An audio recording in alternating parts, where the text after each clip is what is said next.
Welcome to Belgro's Funeral Home, where we celebrate life's precious moments. From the moment you enter our doors, you're met with kindness and care. Our reception area is designed to be more than just a waiting room. It is a place of calm, thoughtfully created to ease the weight of grief. In our private conference room, conversations are guided by empathy.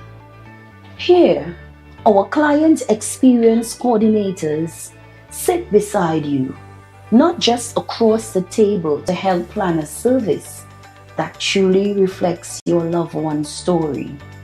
Whether it's a traditional farewell or a personalized celebration of life, we take time to understand your wishes and offer thoughtful guidance.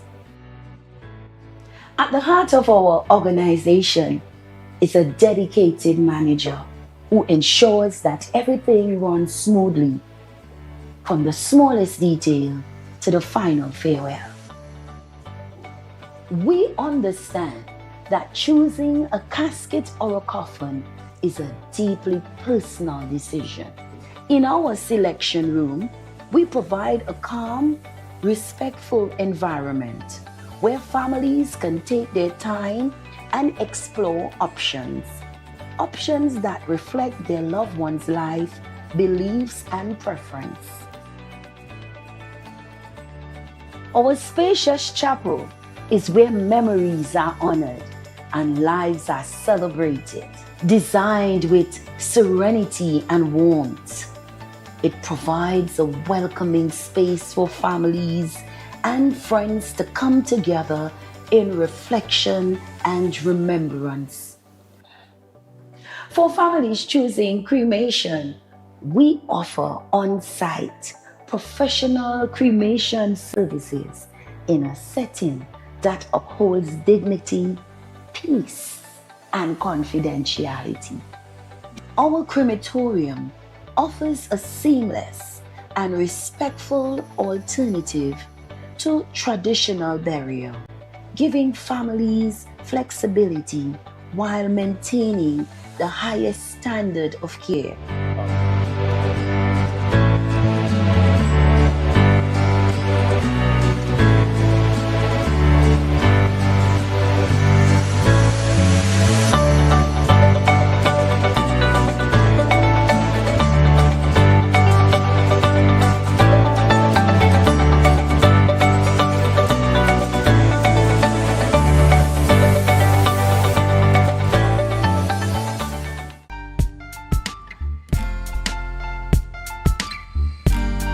Put a smile on your face when you're moving from place to place. Good morning, good morning, morning, good morning, morning.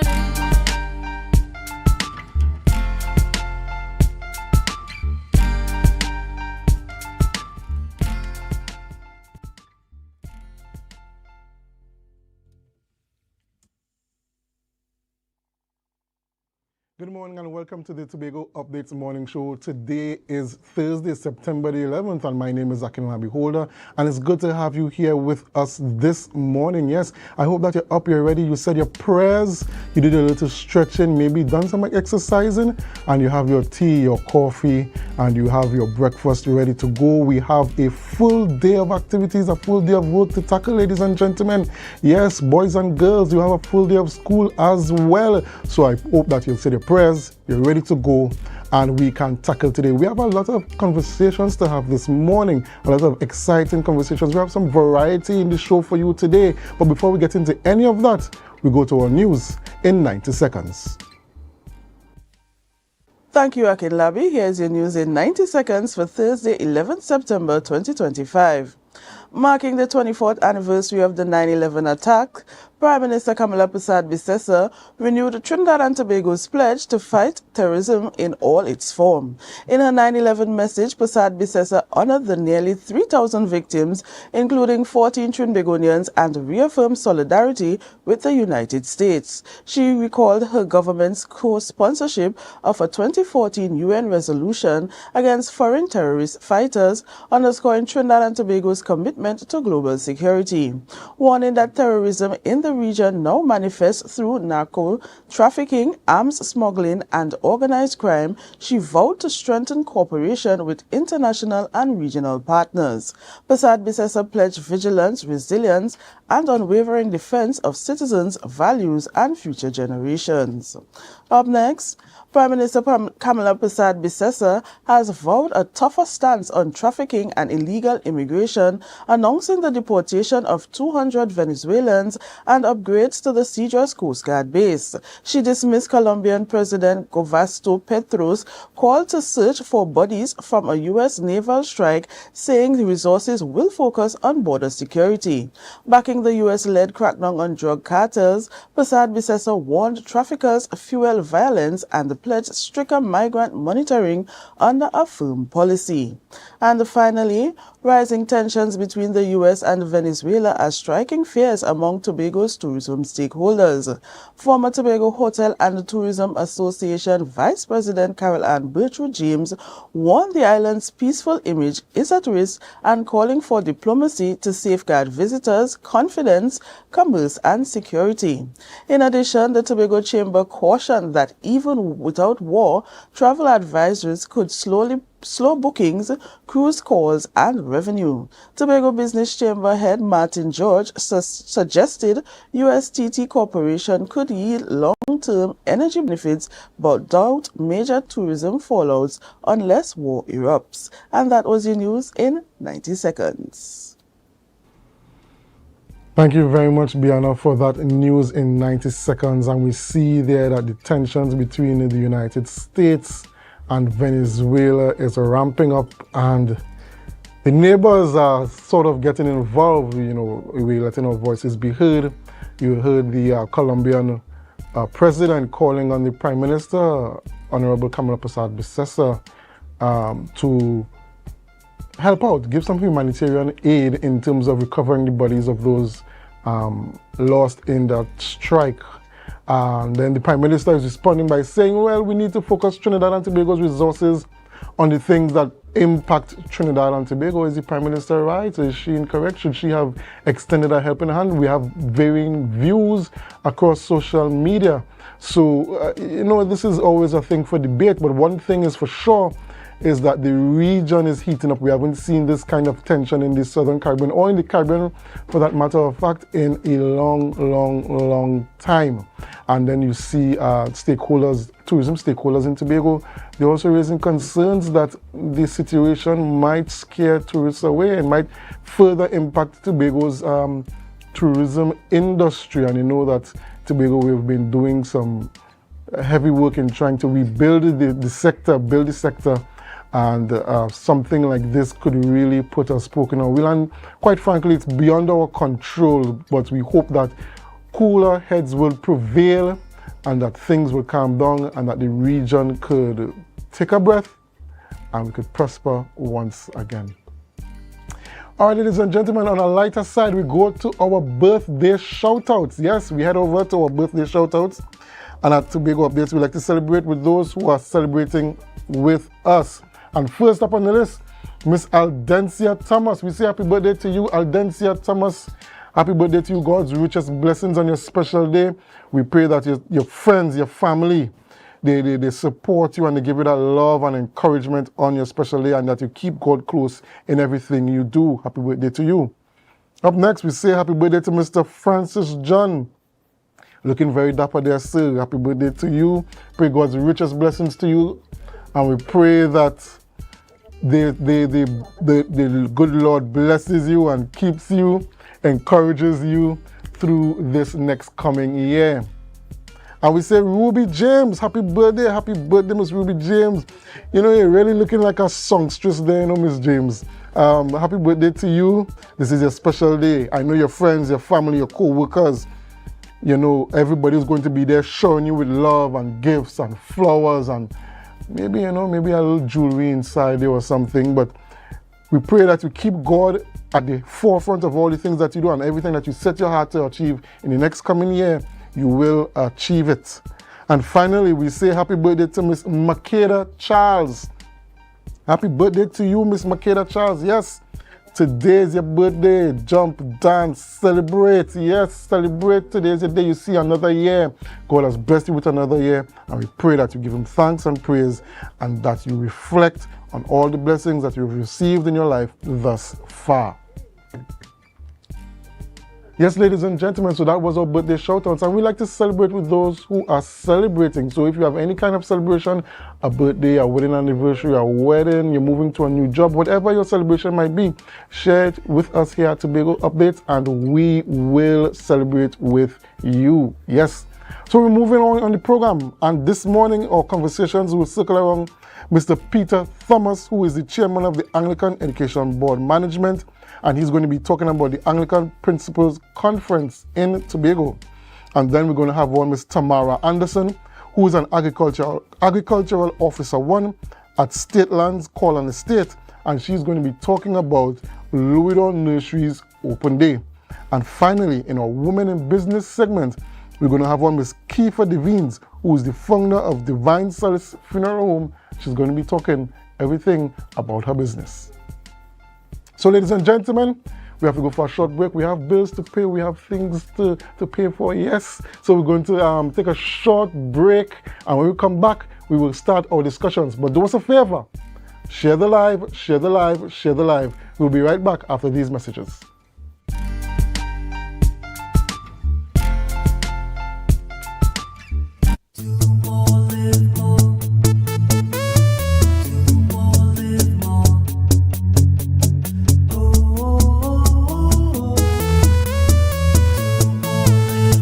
This is how it's gonna go.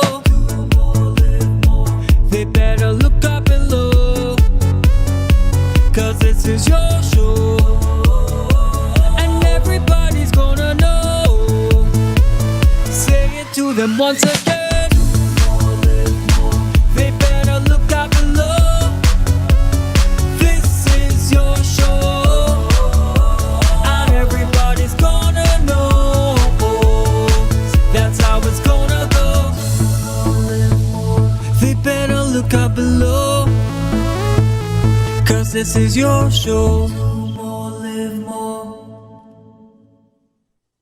The event of this century is here. AMPLIA. 100 years of excellence to honor the past and ignite the future. Saturday, September 30th at the Magdalena.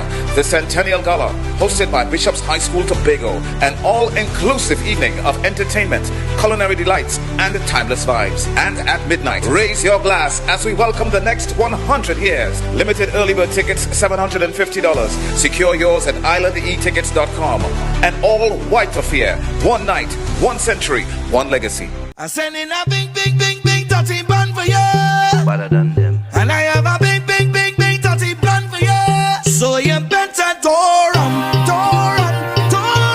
Come on, fun, me say door run. Good morning, Bacchanal. How do you do? It's very critical. Talk to you, but it's a long road. I'm going go. And I need somebody to me life. I stay sure. Bless me with Juve. Carnival is my time. You can now get whatever you need whenever you need it anywhere in Tobago with Tobago. Your meals, medication, groceries, and shopping all delivered directly to you. No more hassle, no more stress. Get the Tobago app today on Google Play or Apple App Store. That's TAPPOGO, and let us deliver to you. Check our website at www.tapogo.app or call the experts at 494-TOGO and 484-4746. Tobago. Relax, we will get it to you. Tobago's at your service. Hair goals, we've got them. At S&R Hair Fantasy, we provide a wide variety of quality hair, the latest hair accessories, adult toys, skin lightening products, female underwear, and much more under one roof. Check us out on Shelbourne Street in Plymouth or call us at 317-0808. We're open Monday through Saturday, 10 a.m. to 6 p.m. S&R Hair Fantasy for queens who know exactly what they want. Are you in a dispute with a registered investment service provider of the TTSEC? Or maybe you're the victim of an investment scam? You can lodge a complaint or submit an anonymous tip to the Trinidad and Tobago Securities and Exchange Commission. Download our Investor Protection app or go to ttsec.org.tt to access our complaint form or submit an anonymous tip. Write a clear summary of your complaint. Submit copies of supporting documents along with the originals for verification. Provide a copy of the feedback received from the entity regarding your complaint. All investor complaints or scam reports submitted by the public are acknowledged and reviewed by the TTSEC. Investigations are pursued based on the outcome of the review. Trinidad and Tobago Securities and Exchange Commission, protecting the interests of investors and the public. You invest, we protect. Everyone benefits.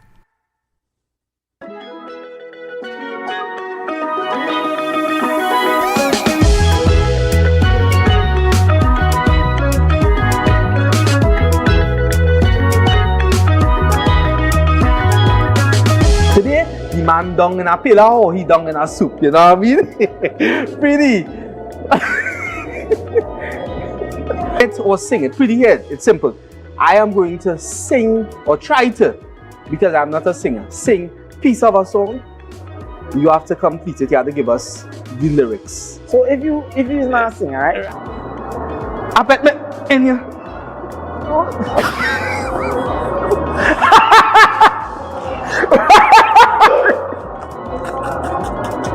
What? Yo. Really? Yo, what's going on? Yo, what's going on?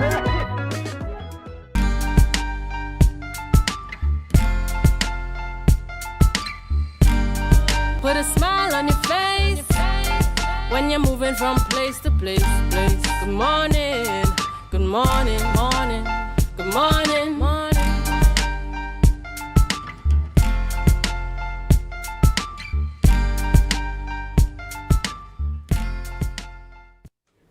Welcome back to the morning show here on Tobago Updates Television. I am Adana Kambi, and we begin conversations this morning in studio by speaking with Mr. Peter Thomas. He is the chairman of the Anglican Education Board Management, and this morning the conversation will center around the Anglican Principals Conference Tobago. Good morning and welcome. Thank you. Good morning. Glad to be here. Of course, a pleasure having you here this morning. And of course, we're talking education, and what a relative time. We just went back to school. Our children just went back to school. Yes. And so very, very relevant conversation in this space this morning. So before we get into the conference, tell us a little bit about the Anglican Education Board. Right. So that in 2022, our bishop, the Right Reverend Claude Berkeley, he commissioned a task force to look into the performances of Anglican schools because we were not doing too well. And coming out of that, one of the outcomes was that we should revamp the board. So we have a new board in place in 2023, all right? So that we manage 59 public assisted schools and 2 private schools. Of that number, 61, we have 12 schools in Tobago, 12 Anglican schools. So we manage these schools. And in terms of the management, what are some of the areas you focus on for the actual management of the schools? Right. So that our mandate was to improve the performances of our schools. So that has been our focus for the past 2 years.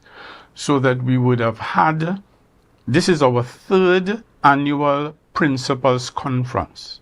In addition, we would have had workshops for principals, teachers, managers, all aimed at improving the performance of our schools.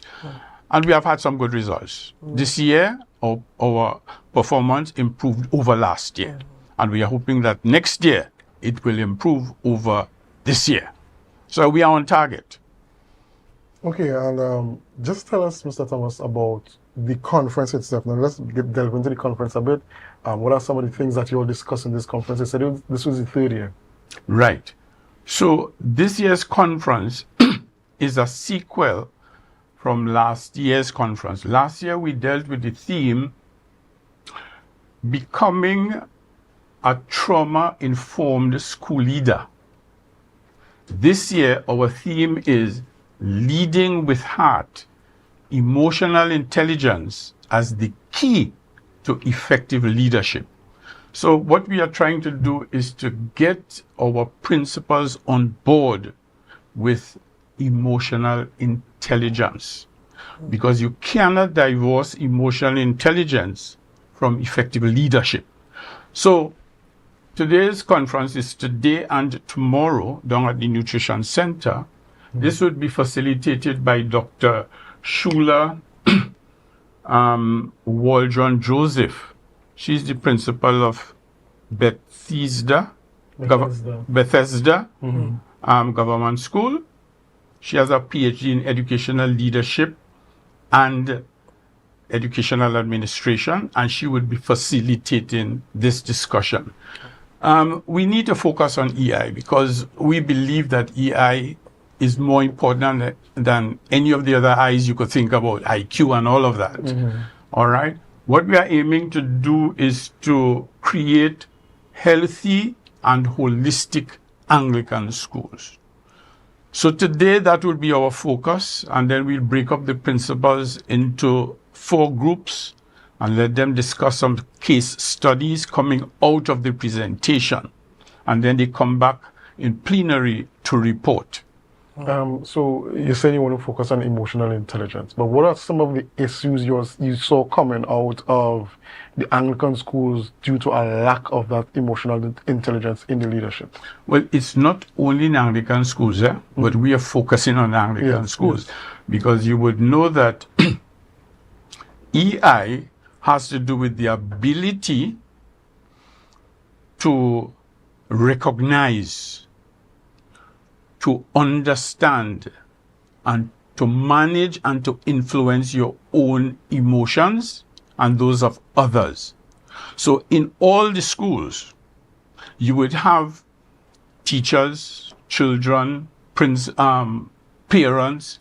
coming to you as the principal of the school with all kinds of complaints. How do you manage that? You have to be self-aware. You have to be socially aware of other people's emotions. And you have to be self-managed too, so that you are able to treat with all the issues that confront you as a school leader. That's what we are aiming at. And you know, in your past conferences, you're saying that this is the 3rd year, yes? This is the 3rd year. What has the outcomes been in the previous iterations of the conference? Have you had 100% participation from the principals? And have you seen your targets being met in terms of your objectives set out? Have you seen them in action and actualized at the end of the whatever period you give to see implementation? And you would have answered all the questions. Yes, we have seen improvement. We have had 100% participation, as we expect today and tomorrow also. All the Anglican principals from Trinidad and Tobago right now to join with the 12 here, so that we have seen improvement in all the areas you've just mentioned.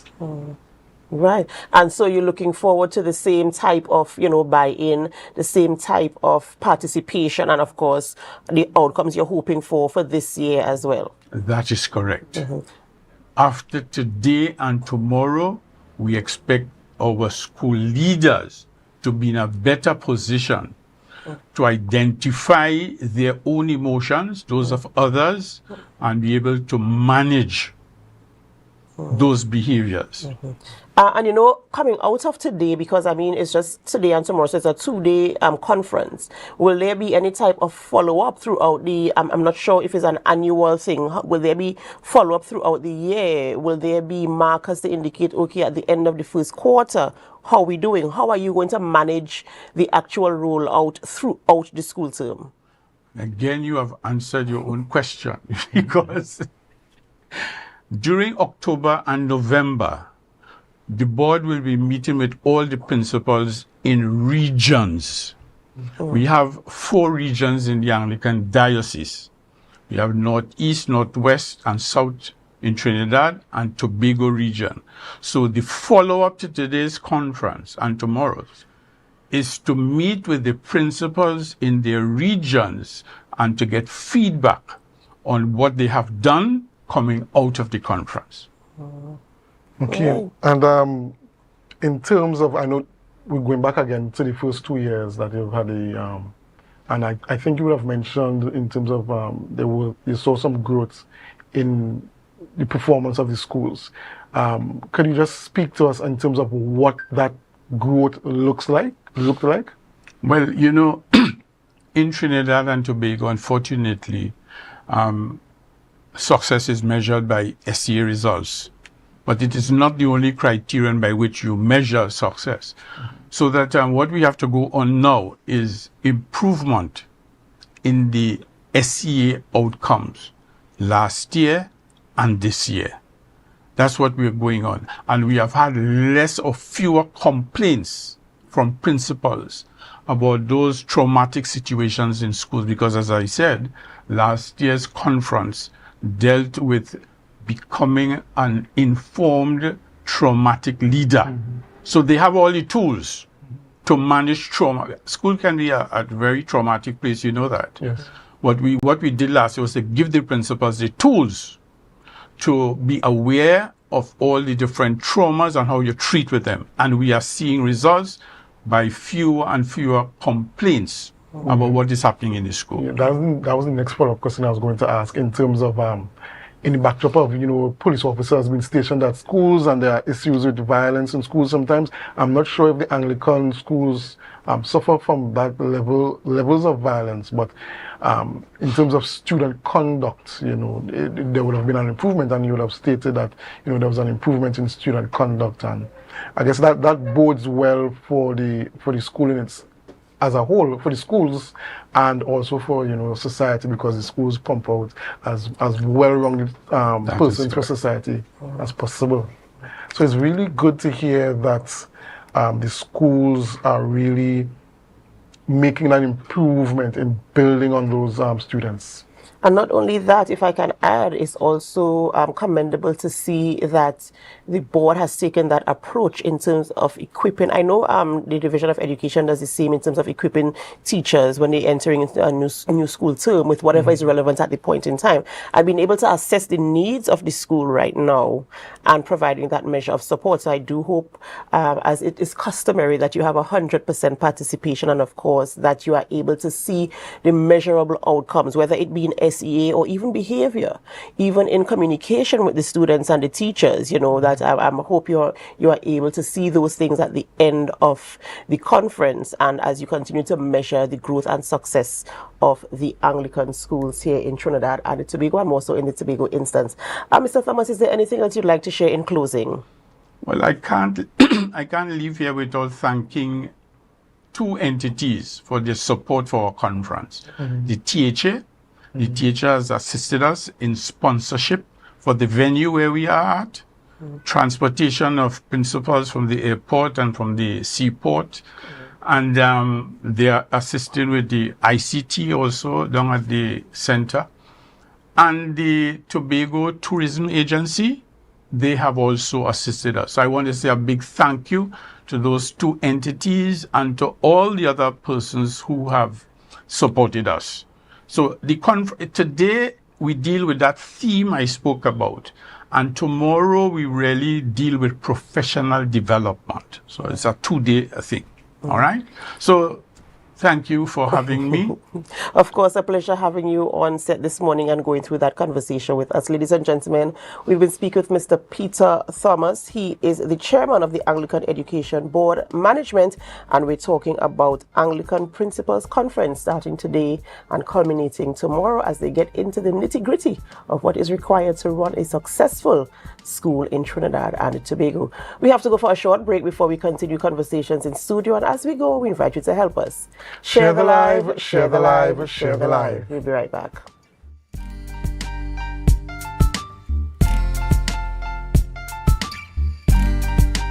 We a thing to celebrate. So let me see. The Division of Food Security, Natural Resources, the Environment and Sustainable Development invites all to Louisdor Open Day 2025. That's right, the Louisdor Nurseries will be hosting its Open Day on Friday, 12th September from 9 a.m. to 4 p.m. On sale will be tree crops, seedlings and ornamental plants, free health checks, games and giveaways. Bring your small machines for free diagnostics. You don't want to miss it.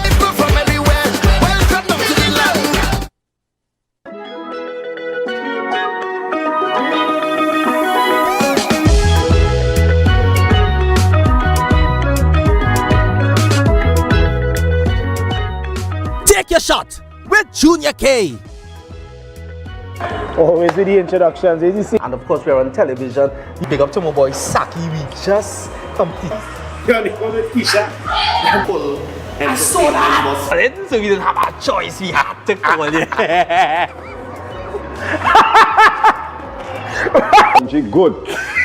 So, Carnival. I say, warn them. Hey, I get to know. Baba boy, Doran. Me God, we are the last man. Alright, you got a drink, bro? Drinking liars. Enjoy Take Your Shot on YouTube. Like, subscribe, and share.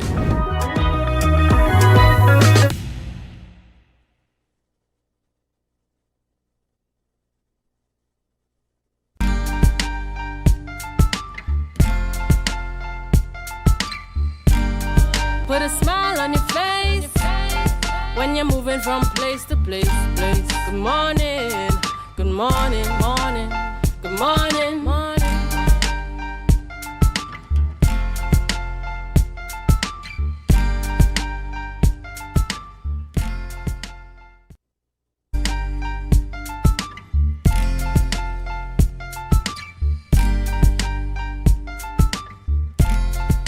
Welcome back to the Tobago Updates Morning Show, and we have in studio with us Tamara Anderson, Agricultural Officer 1 of State Lands and Corlon Estate, and she's here to talk about the Louisdor Nurseries Open Day. Good morning and welcome. Good morning. Thanks for having me.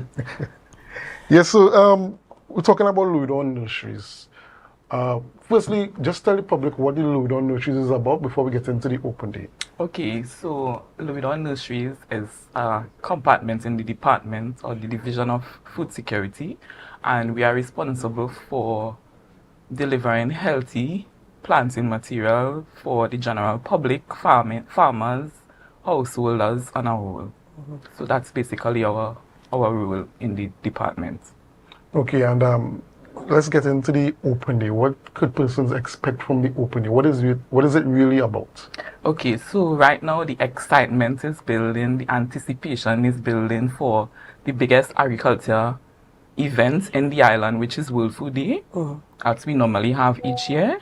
And Louisdor Nurseries actually kickstarts the calendar events tomorrow, Friday, 12 September from 9 to 4. And you rightfully said the World Food Day kicks off tomorrow because we had the secretary on with us. I think it was last week, and we were talking about what to look forward to, and as you said, starting off with Louisdor Open Day. And I know the Open Day really attracts a wide cross-section of Tobago, providing the services that you do provide. So tell us some of the things when you get there on the Open Day, what persons can expect when they enter the nursery. So the concept of the Open Day actually came about in recent times because we would have had the event at the Dwight York Stadium for a number of years in its big entirety. So now that we have to scale down, a lot of persons would have been able to bring their stations to the stadium to actually showcase what they have. But now that we have to scale down, we conceptualize the Open Day, so persons actually come to the stations to see the activities of what takes place at the station. So expected to take place, we would have demonstrations of activities that we perform at the station, which will include budding and grafting, propagation methods, whereby persons will be able to see demonstrations of how they can grow seedlings. We would have sales, obviously, because we know that persons are really and eagerly anticipating sales of not only seedlings but ornamentals, tree crop or orchard crops. We'll have giveaways. We'll also have the assistance of the health division doing health checks, and we have our stakeholders also assisting us in taking part in the event. So the school children will have giveaways for them by we will ask them trivia questions. So it's an entire family event that the entire family can be able to partake of. And I was going to ask about in terms of the capacity, like what kind of numbers you're looking for and the hours of the open day. And so I see you brought in school children as well. So it isn't limited to a specific age group or a specific group of people. It's like kind of open for all and sundry. So actually we anticipate it to be a family event. We have invited the schools from the country area because we know it's Louisdor is in the country, so we have invited the schools, and we anticipate it to be a very big event because, as I said, especially the ladies, they eagerly anticipate this time to purchase ornamentals as Christmas is around the corner. Farmers I hear that plug there. I hear that plug. I heard that Farmers plug. also are anticipating purchasing seedlings because we have we have the most what I can say cost-effective seedlings, and farmers are also waiting to purchase tree crops, orchard crops. So we'll have a wide variety of sales taking place on the day. We also have a small machinery workshop to be carried on by Mr. Nicholas Sammy. So persons who have their small machinery, including brush cutters, chainsaws, they can come and participate in diagnostic testing and so forth of their small machinery. Okay, and you keep mentioning the sale of ornamental plants, seedlings, orchard plants, but what kind of plants could persons look forward to seeing and purchasing? So in terms of seedlings, we have a wide variety. We have tomato, we have pak choy, any seedling possible that you could utilize in your backyards or even in your farm. We would have a wide variety of those. And I like to also speak to the tree crop and orchard crops. I have been seeing lately that, especially in schools, preschoolers are having to go to school now with fruits. And we are pushing and encouraging the eat what you grow, grow what you eat. So we are urging persons to start, if you haven't started, to purchase a fruit tree, put it in your backyard. Let the children know that these exotic fruits are not of our culture. Our culture is of local fruits. We have plums, we have sapodillas, we have mangoes. So bring the children, bring the family, purchase our orchard crop, purchase your seedlings to put in your backyard. If we are pushing healthy lifestyles and asking people to, encouraging people to promote healthy lifestyles, we need you to grow what you eat and eat what you grow. That's right, and encourage them to plant the tree themselves. The children, that is, get them involved as well in actually seeing what it takes to plant the tree, you know what I'm saying? And to see it grow and pick their own fruits, as you rightfully said. So the process is very, very engaging. And so I know, tell me the hours for the open day. So we are anticipating to start promptly at 9 a.m. and go until 4. So whenever it is, because we are also anticipating a bumper crowd. So whenever we are sold out completely. Also, I want to mention the fact that our sister stations, Kendall, Louisdor, Demonstration and Goldsboro, they would be bringing produce, eggs. We know that we will have eggs but we will have eggs on a smaller scale than other stations, but we would have some eggs and some fresh produce so persons can also purchase on the day. Sounds very, very good. Will you be heading to Louisdor? Thinking about heading to Louisdor because those orchard plants that's something very that's something appealing. That caught my attention. Absolutely, absolutely. So we do encourage you, our viewers, to go out tomorrow. Every time we hear about an open day on a farm, whether it's Louisdor Nursery, whether it's Hope Farm, everybody gets excited. So now is your opportunity. This is happening tomorrow from 8 a.m. to 4, from 9 a.m. to 4 p.m. This is me getting excited and ready to go. We know you can be outside early. Of course, So we're hoping that you will go out, take advantage of the cost-effective seedlings that will be available. I mean, it's almost as if they're giving them away, right? Yes. So take advantage of it. The staff put the work in to ensure that everything will be on site, ready for you to engage in. You will actually be seeing demonstrations as well. So it will be very, very engaging. So come on out and participate in what is happening there at the Louisdore Nursery. In closing, is there anything else you'd like to share with our viewers? I really want to encourage persons, as I said previously, to take advantage of the slogan, grow what you eat and eat what you grow. We are actually dealing with a lot of lifestyle diseases because persons are not properly educated about what they are putting into their bodies.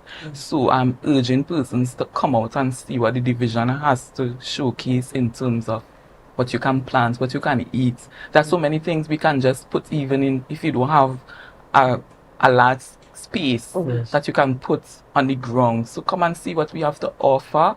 We are not holding back anybody from coming, but come to see what we have to offer. Buy us out, bad talkers, buy us out, but buy us out and come and enjoy it. Would be a day full of activities and fun filled. And as you mentioned, there are so many things that people can plan. I'm sure they can have conversations with persons who will be on site in terms of advising them how to plant, where to plant, stuff that you can even plant. Because if you look at social media, you see people planting on their windowsills on the inside, you know, the small crops that they could plant there, like the herbs and stuff like that. So I'm sure they can have the conversation, and your staff will assist them in terms of how to go about setting up, whether it's a small kitchen garden or whatever they're doing there as well. So not just our staff, but we will have also stakeholders, including the ADB Bank. If you want to take a loan to buy a piece of land to do farming, we'll have Agricola Credit Union. We'll also have sections from the department, the apiculture section, plant protection, and the plant quarantine section. And we also have one of our stakeholders, Marfas. They are agriculture-based company that they have products and they have a wide knowledge of other items. We also have Evergreen Garden Shop. So what you purchase, if you purchase a seedlings and you need fertilizers, they would be there to also advise you on what is best. So it literally is a holistic kind of immersive experience. Then it's not just it's bigger than we're thinking. It's bigger than the conversation we're having now. So I mean, it's a good opportunity for you all to go out and just get the knowledge. Even if you don't purchase anything, which we really wanted to buy stuff, get the knowledge, get the information, get the contacts, get the network, and to build yourself, grow what you eat, and eat what you grow. Thank you so much for joining us this morning and bringing the information to us as we speak about the open day. Ladies and gentlemen, we've been speaking with Ms. Tamara Anderson, Agricultural Officer 1. At the State Lands Core Land Estate. We're talking about the Louisdore Nurseries Open Day taking place tomorrow from 9 a.m. Make your way up to Louisdore. You know how it goes when we have the nurseries open day. Everything has to get sold. Yep. And demonstrations, giveaways, fun entertainment for children, adults, and all the likes. Ladies and gentlemen, we have to go for a short break before we continue conversations here in studio. And as we go, we invite you to help us. Share the live, share the live, share the live. We'll be right back.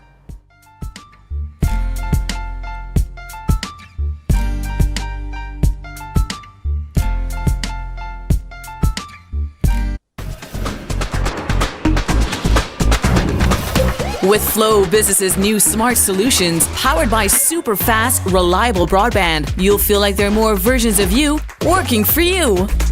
From website design, development, and digital marketing to promote your business, 24/7 business class support to cloud solutions, security, and more. Multiply your growth today.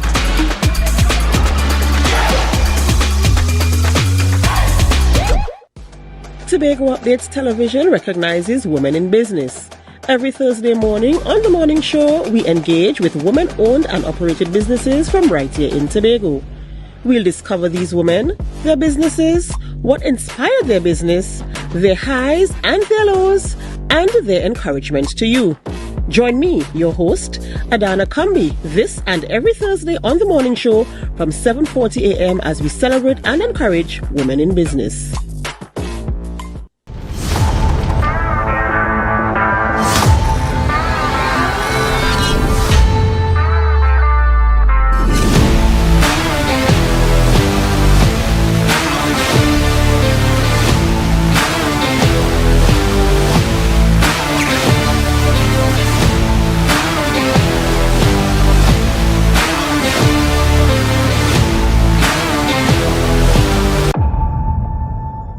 event of the century is here. AMPLIA. 100 years of excellence to honor the past and ignite the future. Saturday, September 30th at the Magdalena.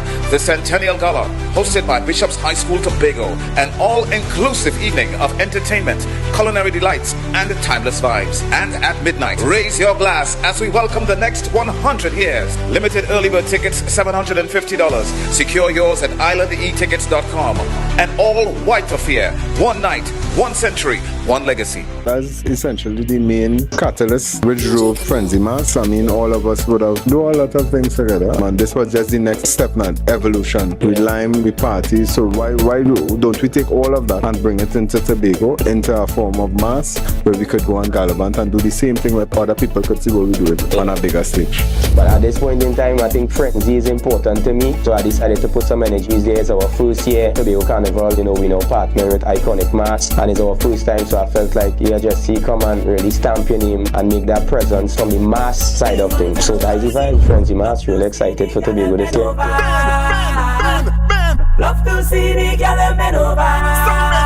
Suck me, me girl. Arch your back, arch your back. Start to arch it. Suck me, girl. Arch your back, arch your back. Say 1, 2, tie up your shoe. 3, 4, bend back more. 5, 6, no time for tricks. Wine like a feeling for sticks. So I want you bend like you forget to cream your leg. Hold on by your ankle them. Not just you, girl, you want your friend, you want your friend. Hold me, girl, and wine, in Frenzy Mass. Watching out there. That is what I was seeing. Rocking it slow. That is what I was seeing. So guys, there are some new developments in housing in Tobago. So it's goat racing time. This is 116, the show that keeps you in the know with all things Tobago House of Assembly. Each week, 116 delivers a fun and engaging overview of the latest developments, achievements, activities, and events of our dynamic assembly. So join me. Let's dive into the Tobago House of Assembly's Week in Review right here on 116.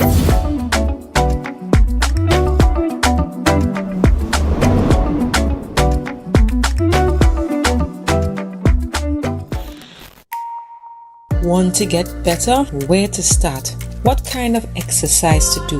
What to eat? How to get restful sleep? Need a doctor to search for root cause? Look no further. Come to Majuba Hill Lifestyle Center Foundation at our Wellness Center in Goodwood, or Food Hub in Darrell Springs, Scarborough, or Doctor's Office in Goodwood and Darrell Springs. Contact 49 Swift 4979 438.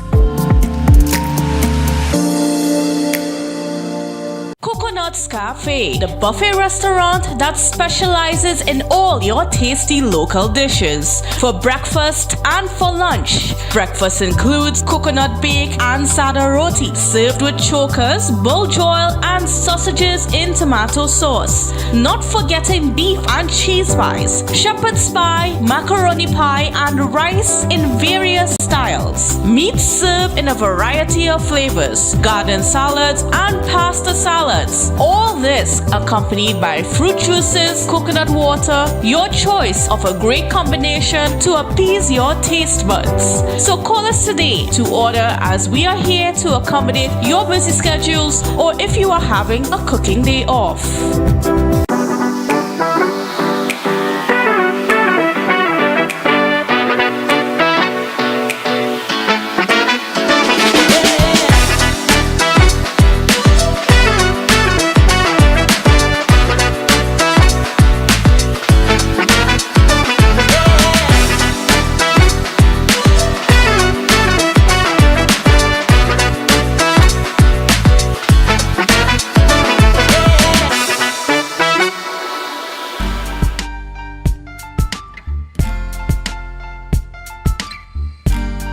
Put a smile on your face when you're moving from place to place. Good morning, good morning, morning, good morning, morning.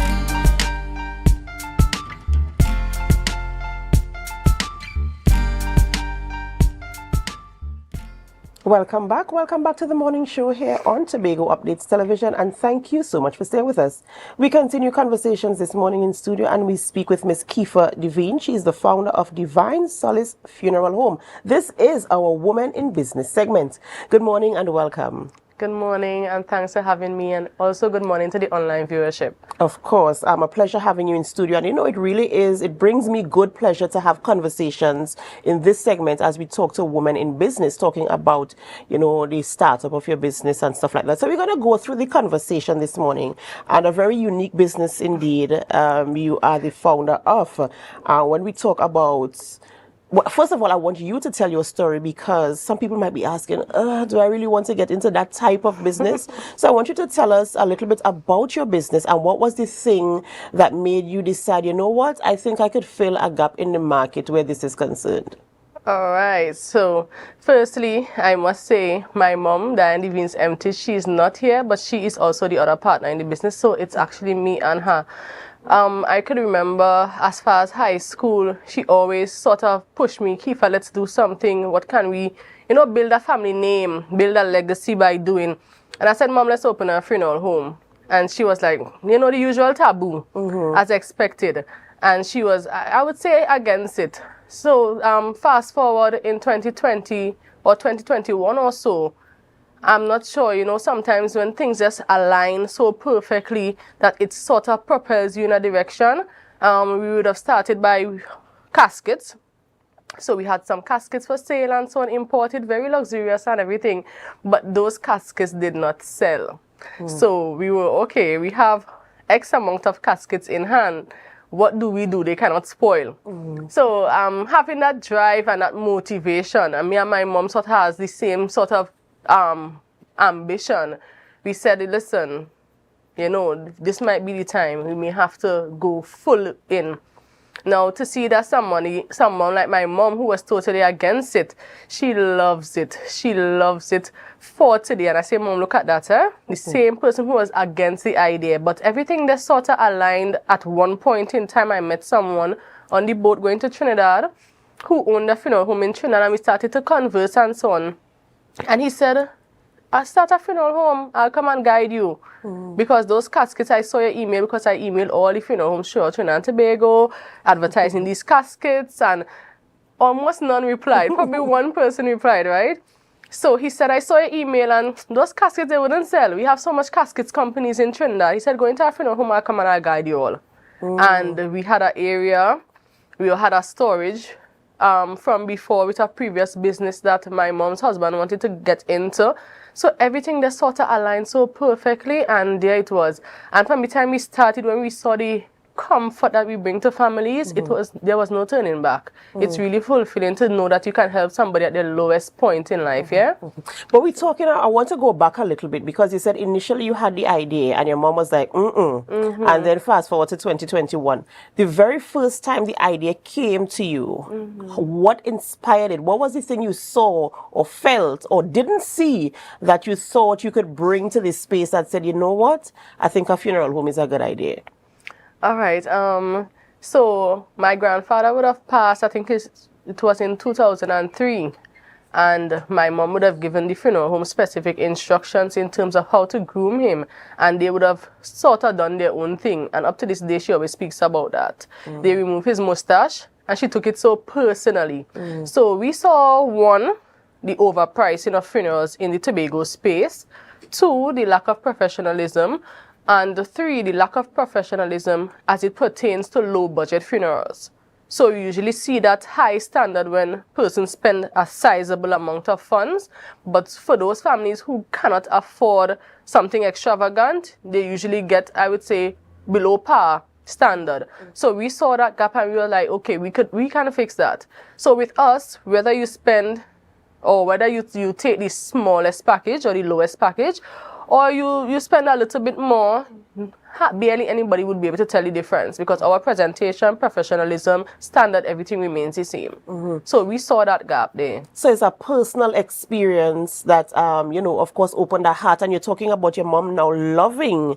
And now I understand why she loves doing what she does because it brings that level of comfort. Because I think it to be a little traumatic, the experience that you had, that you mentioned, in terms of removing a loved one's, you know, a statement part of his body, you know. His signature. So, you know, I'm seeing the love and the care that you put into it. Tell me about some of the experiences you've had with some of your clients as they came, you know, for you to assist them in ensuring that their loved one has a good send-off.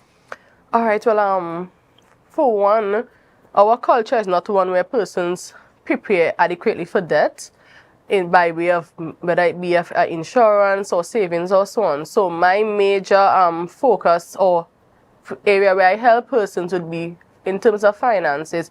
Sometimes you have to understand in business that not everybody would have the funding, or not everybody would have it disposable. So my experience is just basically helping persons along the way. Sometimes someone cannot meet the full extent of the bill, and I would say, okay, you know what? I understand what you're going through. I understand that your loved one probably didn't put anything in place, and you are also struggling financially. So we sort of do charity funerals at times, right? When you understand, not free, but funerals where persons cannot foot the entire bill. So that's some of my experiences. Also, a lot of young persons, you know, are dying, unfortunately. So dealing with those families are a lot different than dealing with families of older persons. Yeah, so it also requires a lot of heart on my behalf to really reach out to them and to ensure that I always tell persons, sometimes they come in crying and I say, I bet you on your last day at this office, you'll be smiling. You tell me better. And it always is so. So they really, really appreciate the empathy. Yeah, and because for me, in the past few years, I have not had to deal with a death in the family. Thank God for that. So I could imagine what some of these persons are going through. So that's basically what I do. Sometimes I follow up with them. Sometimes we give book vouchers, like for back to school, we did vouchers for bookstore to assist persons whose mom or dad would have passed. We do food vouchers around Christmas time or throughout the year. Sometimes some families reach out to us, they say, Miss Levines, you know, I need a little assistance, XYZ, and we would help them because we know what they were going through at the point of the funeral. And if at that stage things were already tough, it may not have gotten better in that short space of time. So we try to help in every regard that we can, during, after the funeral as well. And you know, you're talking about providing that measure of emotional support as well, because when people think of funerals and they're going to a funeral home, it's basically for business. To get the transaction done, we need to get this, we need to get this. How much does it cost? Okay, cool. Sign the contract, this is what you do. But now you're talking about forming relationships with people, talking to people who are hurt and broken. Some people might not have had closure. How do you find the strength, the endurance, the empathy, whatever it is you need in terms of providing that measure of support for them? Because I'm not sure if you have any type of training in that area, or is it just all hearts? I'll say mainly, well, my customer service, I would say, from persons' reviews on par, because I worked in the bank for a few years. So I have that customer service, but then customer service isn't all it takes to really bring that emotional support to families during that time. So I must say a lot of heart goes into it, because I really empathize with some persons. I must say it's a business, but it's not all about the money for us. Yeah? And my mom taught us some young Kifa, no matter how small, always give. Always give. If you're in a position to help someone, help them. So transcending to my older years or my adult life, when persons come in, it's just natural. It's natural to help, it's natural to give, it's natural to empathize. So it's a lot of heart more than business. Sign here and the transaction is over. Yeah? And persons remember you for that. Persons really remember, because a lot of our business comes from referrals from families. Right. And you know, talking about referrals from families and people remember that, what are some of the things you want people to remember about their experience with you? And you mentioned earlier, I'm sure when you leave you're going to be smiling. So what are some of the things you're hoping that people can walk away with when they have to put their loved ones to rest? One, walk away with, I am grieving, but when I saw my loved one, I could no longer grieve, which is quoted by customers or clients, I should say.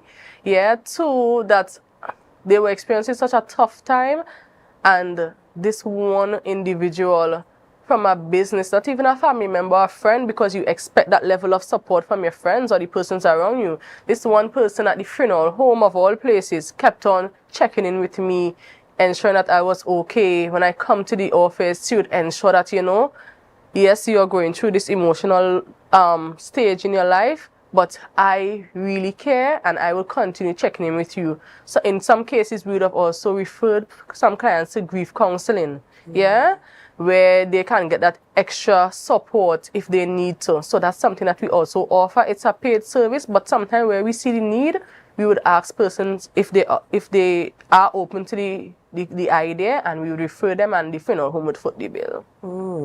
This is absolutely amazing. And let's talk to another woman who wants to get into business, who has an idea that might be outrageous or might be very, very simple, but is thinking, I'm not sure I have what it takes to get it done. So encourage that person now to get into that business and to make the type of impact that you clearly are making in your business.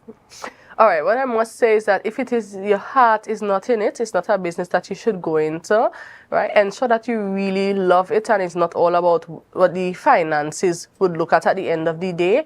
The other thing is funerals were taboo, really, really taboo in the Tobago space. So sort of ignore the negativity, because it would come where we would have started. We had so much complaints against the funeral home and a lot of made up stories and so on. So the taboo, well, we sort of breaking the taboo, I must say. We sort of broke that taboo and continue to break the taboo, where persons feel a lot more comfortable walking into a funeral home or touching a casket and that kind of thing. So one, ensure that your heart is in it. And two, you need to block out the noise. There will be a lot of noise surrounding this industry, and once you block it out, you should be fine. Very well said. And of course, I continue to wish you the very best in your business as you continue to grow and make the impact. Bringing peace and comfort to people in that very, very volatile time of their life. It's priceless. It really is priceless. So thank you so much for the service you provide. I wish you the absolute best. Ladies and gentlemen, we speak with Ms. Kiefer Devines, founder of Divine Solace Funeral Home, giving loved ones that peace of mind when they send someone home to rest. This is where we have to end the morning show here on Tobago Updates Television, but it's not where we end our program, and we head on over to GMT, which is Good Morning Tobago. So do stay with us, and as you do, we invite you to help us. Share the live, share the live, share the live.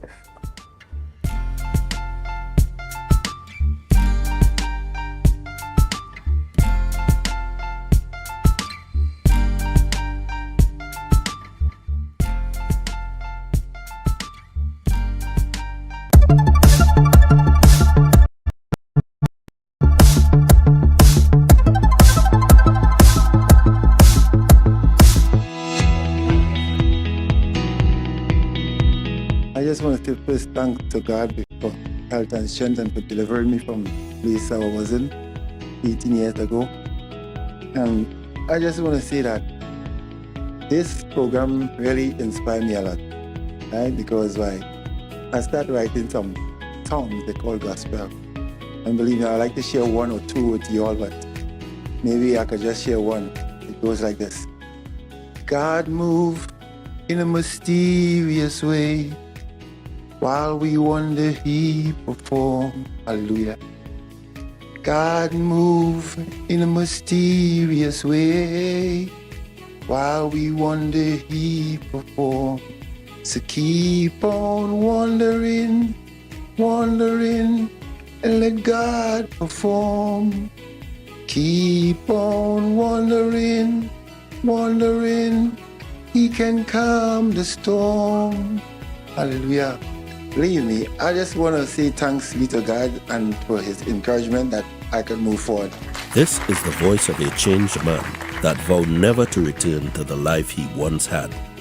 At the recently concluded one-day interactive remedial therapy session hosted by the Probation Services Unit in the Division of Health, Wellness and Social Protection, under the theme, Leading a Law-Abiding Life in the Midst of Financially Challenging Times, 10 clients are better equipped to lead productive lives. Secretary in the division, Dr. Faith Brebner, shared a very important message with the participants. Now, we are the Division of Health, Wellness and Social Protection. The social protection speaks about us ensuring that we work with populations, all of us, to ensure that we can withstand shocks. What are shocks? Shocks are probably the things you thought about when I first asked the question, why are you here? The thing that caused you to have, for example, a probation officer. Which is fine. Remember, that was yesterday. That was yesterday. That was yesterday. But you are where? You're in today. Which means that all of the information you gathered today, you now have the opportunity to use and to use wisely. One participant spoke on behalf of the others that participated in the one-day program. Before I was invited by my probation officer, I didn't really want to be a part of it because I thought that I didn't really need the knowledge on this. But as I was invited today, I learned a lot, especially from Mr. Melville. He taught me a lot. And I just hope that everybody that participated at least can walk away with something, knowing some, and hope that there could be a better person in this life.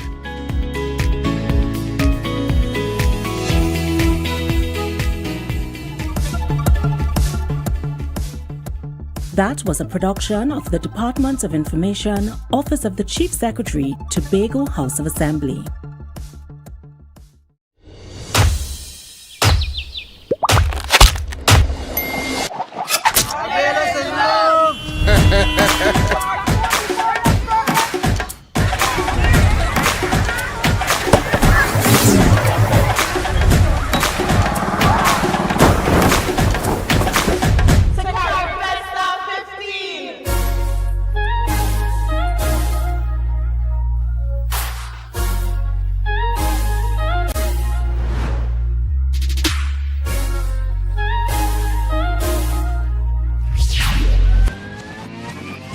The Caribbean Festival of the Arts, Carifesta, was first held in Guyana in 1972.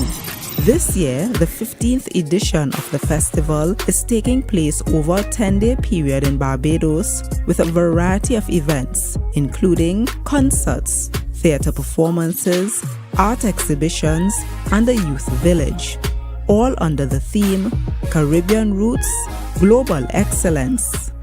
Carifesta to me is the bringing together of Caribbean people, the culture, food, the arts, and it's such a beautiful experience to see the Caribbean has so many beautiful things. Yeah, so I said when I saw Carifesta Barbados, I said I have to be in this one. I really appreciate the food cultures coming together, showcasing what they have to offer. So it's a really, really good thing. I'm really happy about this Carifesta, and I'm looking forward to more Carifesta in the future. Let's get it started! Whoa-yo, whoa-yo! Oh, soca people, let me jump on, body jump. Hey, jump on, body jump. Party at the road. Bear vibes. That's all you can expect. Trinidad always brings the vibes. So when you come through to the booth, that is what you guys are giving, and I'm excited to be here. I met a man in Tobago. He's the light of my life.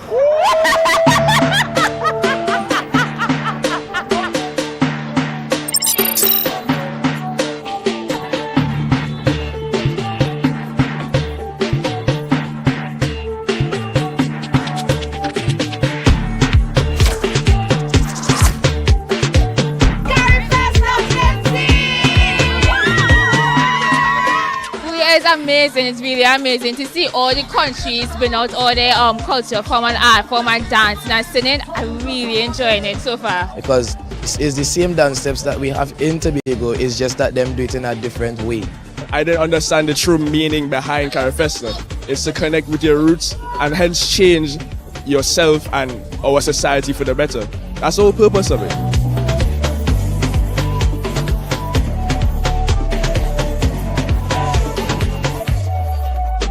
We have a Jamaican singing, a Dominican, a Vincentian, and they are singing gospel hymns. What it is we are very familiar with, and they are all joining in and dancing, and I think that is what Carry Festa is all about. Ah boy, we're finally here in Barbados. Yeah, we come and bring the vibes. We just did Fisher Folk on the stage and we absolutely demolished it. I came and I represent Tobago to the fullest, and I know that the crowd enjoyed it and wanted more from us, because they keep calling encore, so you know, and it was great, a great performance. The beauty about this curated event as well is that it's not just theatre. It is a multidisciplinary event, so it brings theatre, it brings dance, it brings music, it brings literature into one space.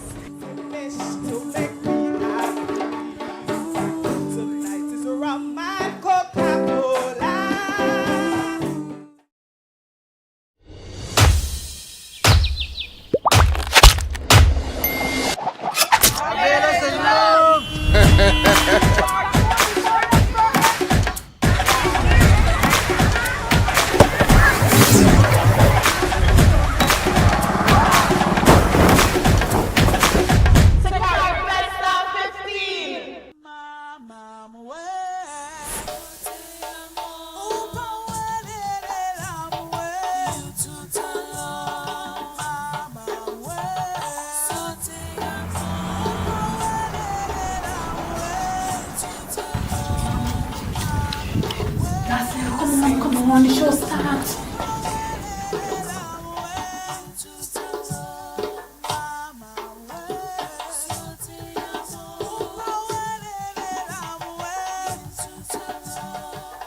Good night, good folks of this blessed island. My name is Time, keeper of the sacred clock. Old, unwelcome, yes, and certainly overworked. Which part? The audience will decide, leaving all unanswered questions behind, whether time is really longer than twine. Come in at the yard. Come in at the yard. Come in at the yard. Come in at the yard. Come in at the yard. We don't even understand the kind of people that we have on our team. We have people who are not lighting text, who are able to, by memory, because they work so closely with TPAC and they work so closely with Rayshon, that they were able to just press by cue when the lights had to go on, when the lights had to go on, when the music had to go off, I sat amazed. I've seen this production and I was sitting here and I was trying to ask myself, what did they cut? Despite the fact that we did have to make some cuts, we did not lose the essence of the production, and that was the most important thing for me. We come into a different country, they get to see our culture, and with that it's a better marketing, so they want to come to the country more to see this again. This version just seemed to have gotten better, you know. It was well appreciated by the crowd, and I'm very proud of the talent that we have. As much as it is, we were under a little bit of time constraints and all of that. The mere fact that it is we are here and we are able to present ourselves, that in itself is quite a good step for Tobago. They want me to keep you away from the sun. Wait, what? No, wait, what? What do I expect, Nola? Them is not good people, Nola, and sheep can't make goat. Auntie, I so fed up of this. It's like I can't choose for myself. My life is not my own. The production here tonight, the audience, myself included, we were mesmerized. So I dress up for nothing. Trinidad and Tobago, we are talented. Our young persons, our actors, our artisans, we have the best talent. Time is longer than twine. It just harness that and put a group of young persons capable of bringing something on script alive at Carry Festa.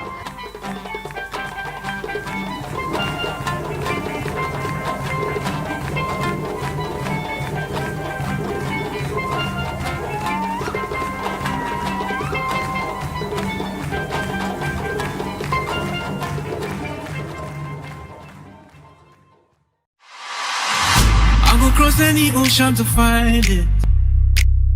Won't let no mountain get in the way. Hey. We come cross the water, been through the fire. I know that my heart could show many ways. Everywhere you turn, you see people smiling. We don't see no creed and race.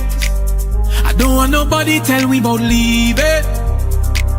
We fight for we thing and this is we place. I just love Carrie Festa and I want to come back. I just want to keep dancing. Take me home. Take me home. Take me to a place where my heart don't feel no pain. Take me home. Take me home. Take me home. Shut it down and Tobago.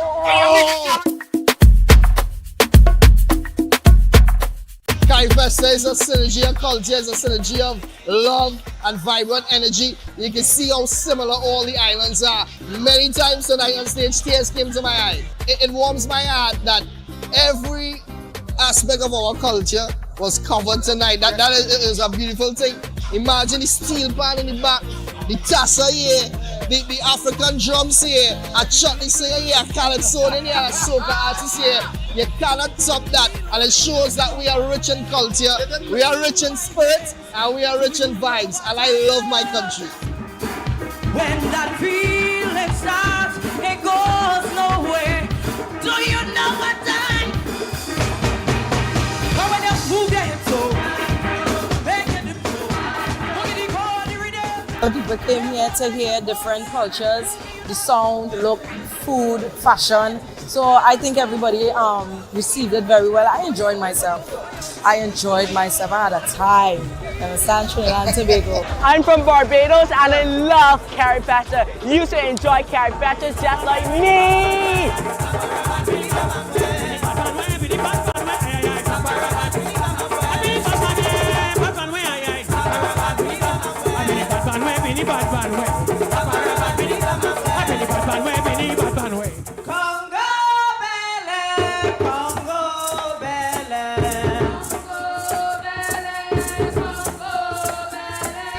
I hope everybody come to Barbados next time and have a fantastic time. I'm telling you that Barbados is a nice place. We enjoy ourselves. The festival bouncing, everybody happy. This is the place to be. Come here, party, enjoy yourself, son. We just happy, man. Blessed all the time. You showed that our culture deserves a stage, and you built it, Barbados. And we performed on it. Trinidad and Tobago, let me hear you. Good evening, Barbados. Good evening, Trinidad and Tobago. Good evening, Carrie Festa 15. Make some noise. Carrie Festa 15 has been a resounding success. We thank you so much.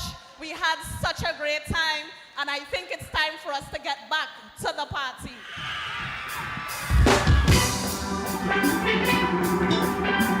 What you deserve? Everybody get up and down. Let's go. Everybody, hey. Let's go. Let's get it started. Let's get it started. Yeah, man. Left, right. All the time. No witnesses. We don't want no water. What we need, let's see. Two drinks in the other. And I can't let me go. Trinidad and Tobago.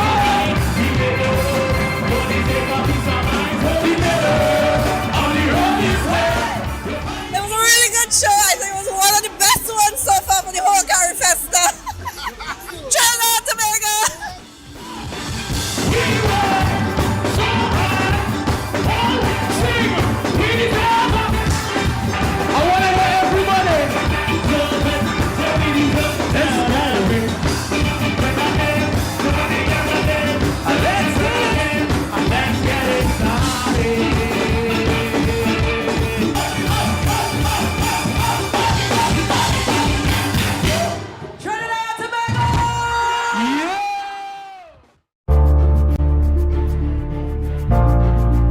You're viewing Tobago Updates Television, your exclusive gateway to Tobago, broadcasting the beauty of this island paradise to the world.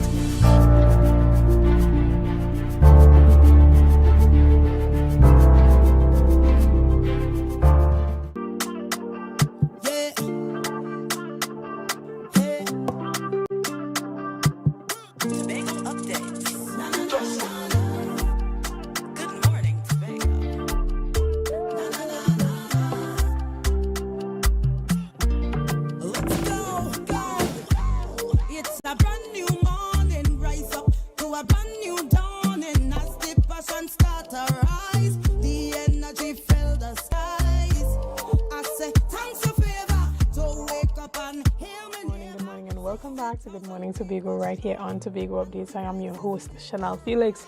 And you know, whenever you see me sitting here, it's because we're about to have those conversations that you want to have while I ask those questions that you want asked. But before we get into this morning's interesting topics and conversations, just letting you know there's a bit of traffic on the Wilson Road because of a little accident that happened right in front of the Port Mall. So if you are proceeding along Wilson Road, Scarborough, just be a little cautious and know that there is a bit of a traffic pile up there. Guys, this morning in our news in 90 seconds, here we go. Marking the 24th anniversary of 9/11 attack, Prime Minister Kamala Persad-Bissessar renewed Trinidad and Tobago's pledge to fight terrorism in all its forms. In her 9/11 message, Persad-Bissessar honored nearly 3,000 victims, including 14 Trinbagonians, and reaffirmed the solidarity with the United States. She recalled her government's co-sponsorship of the 2014 UN solution against foreign terrorist fighters, underscoring Trinidad and Tobago's commitment to global security. Warning that terrorism in the region now manifests through narcotics trafficking, arms smuggling, and organized crime, she vowed to strengthen cooperation with international and regional partners. Persad-Bissessar pledged vigilance, resilience, and unwavering defense of citizens, values, and future generations. Additionally, Prime Minister Kamala Persad-Bissessar has vowed a tough stance on trafficking and illegal immigration, announcing the deportation of 200 Venezuelans and upgrades to the Cedros Coast Guard base. She dismissed Colombian President Gustavo Petró's call for search for the bodies from the U.S. naval strike, stating that resources will focus on border security. Backing the U.S.-led crackdown on drug cartels, Persad-Bissessar warned traffickers, fuel violence, and pledged stricter migration monitoring under a firm policy. Finally, rising tensions between the United States and Venezuela are stirring fear among Tobago's tourism stakeholders, with former Tobago Hotel Tourism Association Vice President Carol Ann Birchwood James warning that the island's peaceful image is at risk and calling for diplomacy to safeguard visitors' confidence, commerce, and security. In addition, the Tobago Chamber cautioned that even without war, travel advisories could slow bookings, cruise calls, and revenue. Tobago Business Chamber head Martin George suggested that the United States Trinidad and Tobago Corporation can yield long-term energy benefits, but doubts that major tourist fallout will happen unless war erupts. And that was on News in 90 Seconds. Guys, this morning we continue our conversation and we jump straight ahead into a conversation on the fundamentals of protocol. This morning I have the privilege of sitting in studio and chatting with Shayna Weston. Good morning. Good morning. So it's Shayna. It's Shayna, yeah. Shayna. Good morning and welcome to Tobago Updates. Thank you very much. No, it's a pleasure to have you here this morning. And this morning you are chatting about a couple workshops that you would be hosting here in Tobago as it pertains to the fundamental of protocol. Now, when persons think about protocol, they often think about, officials, politics, Tell us a bit about how the fundamentals of protocol affects everyone, even in a business sense. So protocol really talks about respect. And yes, while protocol focuses on office holders, dignitaries, diplomats, for example, it really is to allow the average person to show and receive respect properly. So you may own a bakery, as there is here close by, and the Prime Minister, the Chief Secretary may enter the bakery. And because you've said to yourself, well, protocol is not important to me, you sort of embarrass yourself or humiliate yourself because you don't even know how to welcome him properly or to introduce him properly. So a simple basic knowledge and understanding of protocol, to me, everybody should have that, because you never know where you will end up and who you will encounter. Excellent. So when you do see those public officials on the airport and they get skipped ahead of you, especially in the bank, we should not feel any type of way, because based on the natural flow of protocol, this is how things that's a great example, because as a regular person, I myself, because if I've booked a ticket and I'm planning to travel to Tobago to vacation and I'm excited and I see one person or 4 people going ahead of me, genuinely I'm upset. But when I put on my protocol hat, I understand that there's a precedence that takes place.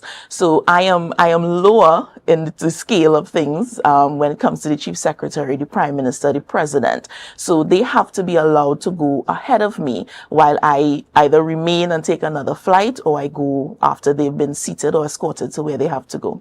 Tell us about the fundamentals of protocol workshop that is happening here in Tobago. So I finally decided to bring my protocol workshop to Tobago, because I've hosted 6 successfully in Trinidad, thankfully. And what I found was that people were coming from Tobago to Trinidad to be a part of those workshops. So why not bring it directly to Tobago? And it really is to give persons a day full of the basics of protocol. So it will take you through salutations, greetings, introductions, seating, escorting, flag protocol, which we've seen persons around the country hanging their flag upside down, which boggles my mind. Even something as simple as how to do a salutations list, because you find people standing up to address a crowd and you will hear that god-awful phrase, all protocols observed. So I go into the explanation as to why that's erroneous and why you shouldn't do it, and understand what can you do to help people avoid making that blunder and saying that phrase. So it really is an introduction, so persons walk away with a better understanding or new knowledge of protocol. All right, you said something really fundamental about, this common phrase that we hear, all protocols observed. And we also hear persons saying standing on the pre-established protocols. Yes, that went same before. thing, just a fancier way. So that is also wrong. So they just fancied up, they just took all protocols observed, added some words, made it sound fancier, but it's the same thing in just a different, a fancier way. Understood. So it's interesting. So at the workshop, you'll be able to understand why this type of thing is wrong, and what you can do in a situation. Let's say, for instance, you're hosting an event and you were not given an adequate list of the protocol, and there are dignitaries in the room. How do you maneuver through that? So as a host, and you may have hosted events before, as a host, you really have to be properly prepared. And one of those things is knowing your dignitaries. So you have an entire Tobago House of Assembly with assemblymen and councillors. As an event host or an event manager, do you know all these persons' faces? Do you know their names? So you're waiting on the Secretary of Health to enter an event, and she walks straight past you because you have no idea what she looks like, whether it's a man or a woman. And as the host or the event coordinator or manager, you should know who are the dignitaries who are at least coming to that event. So if you are not provided with a thorough salutations list, you should be able to look into the crowd and see who is there and be able to at least jot down not just who they are, but their full names and titles properly. All right, excellent. You have me sold, so you can. So you're signing up. I'm in, right? So, guys, this is the kind of thing that you would be able to benefit from this protocol workshop that will be hosted on October the 11th. That's Saturday, October the 11th, by our protocol practitioner and educator, Miss Weston. And Tell us a bit about why it's important for persons to actually want to do something like this, how it makes them even more competitive in the workplace and in their business. Because protocol really is about good taste, good manners, good sense. So something as simple as etiquette. Etiquette forms a part of protocol. So the Prime Minister is there, the President, or even your boss, and you don't know the name, you don't know the full title. And let's say, so we'll take an example, the Prime Minister comes in and he walks into the studio and you can't recall his exact name and title or her exact name and title. And the simplest form of respect would just be to welcome them, Prime Minister, good morning. Simple. But if you don't even understand that basic etiquette, then really all is lost. So it really is to empower you to be able to show respect, to show courtesies where required. And it's not just a government thing. It's not a THA thing. It's not just a, as we may call, a 1% thing. It really is about being able to show courtesy and respect across the board. I know that most secretaries in the Tobago House of Assembly have personal staff, I believe. May not be personal staff, but they have a staff within that office that they refer to as, I think it's the attaché. And they usually handle a lot of the protocol. Have you reached out to the Tobago House of Assembly and the different divisions? Yes, definitely. And the secretaries to invite their staff to participate? So fortunately, because I work at the Office of the Prime Minister, so I've benefited from interacting with some of those persons on the personal staff. I've also benefited from interacting with a number of the secretaries and the assemblymen and councillors as well. So I've reached out to those who I know directly because I think it is beneficial. Because when a protocol faux pas happens, it doesn't just reflect on the person who is in the wrong, but it reflects on the principal, as we call them, and also reflects on the organization as a whole. So you may embarrass one person, but in the media, the news report may be that the organization made this error and would have embarrassed someone. Because some years ago, I recall that the national flag was flown upside down in front of President's house. And of course, it wasn't the president herself that went out and would have hoisted the flag. It was a member of the Defense Force staff. And unfortunately, a member of the media was driving past at the time and took a photo. So the media would have published that the flag was being flown upside down in front of President's house. And it wasn't putting blame on the person who hoisted it. The focus was on President's house. So it fell on the president. Right. So it's all about ensuring that the organization as a whole is well prepared, especially when it comes to those international conversations and interactions, to ensure that we know what we are doing. Yes. And we don't show up, just out of sorts and, as we say here in Tobago, like fish out of water, right? So it's important for this type of thing to happen. Tell us about the other work that you're doing here on the island. So I'm also doing some work with Division of Health and in other capacities. So I found it necessary to come to Tobago. This could have been done virtual, but I always find it's more important to, come to where you're supposed to go to or meet those face-to-face, which to me is also another part of protocol and etiquette. And really trying to enhance the protocol landscape in Tobago as well, and working alongside those who would have already established some rules and guidelines here, and just making sure that both islands can work together to promote what is right. Excellent. Well, we want to thank you so much, and we're wishing you all the best with this workshop that's happening on the 11th of October. Yes. And, go ahead and encourage persons to come out, how they can register, how much it costs, and the time. Okay, so it's only $650. Your producer was telling me I should increase the cost, but I will look at that probably by the next time.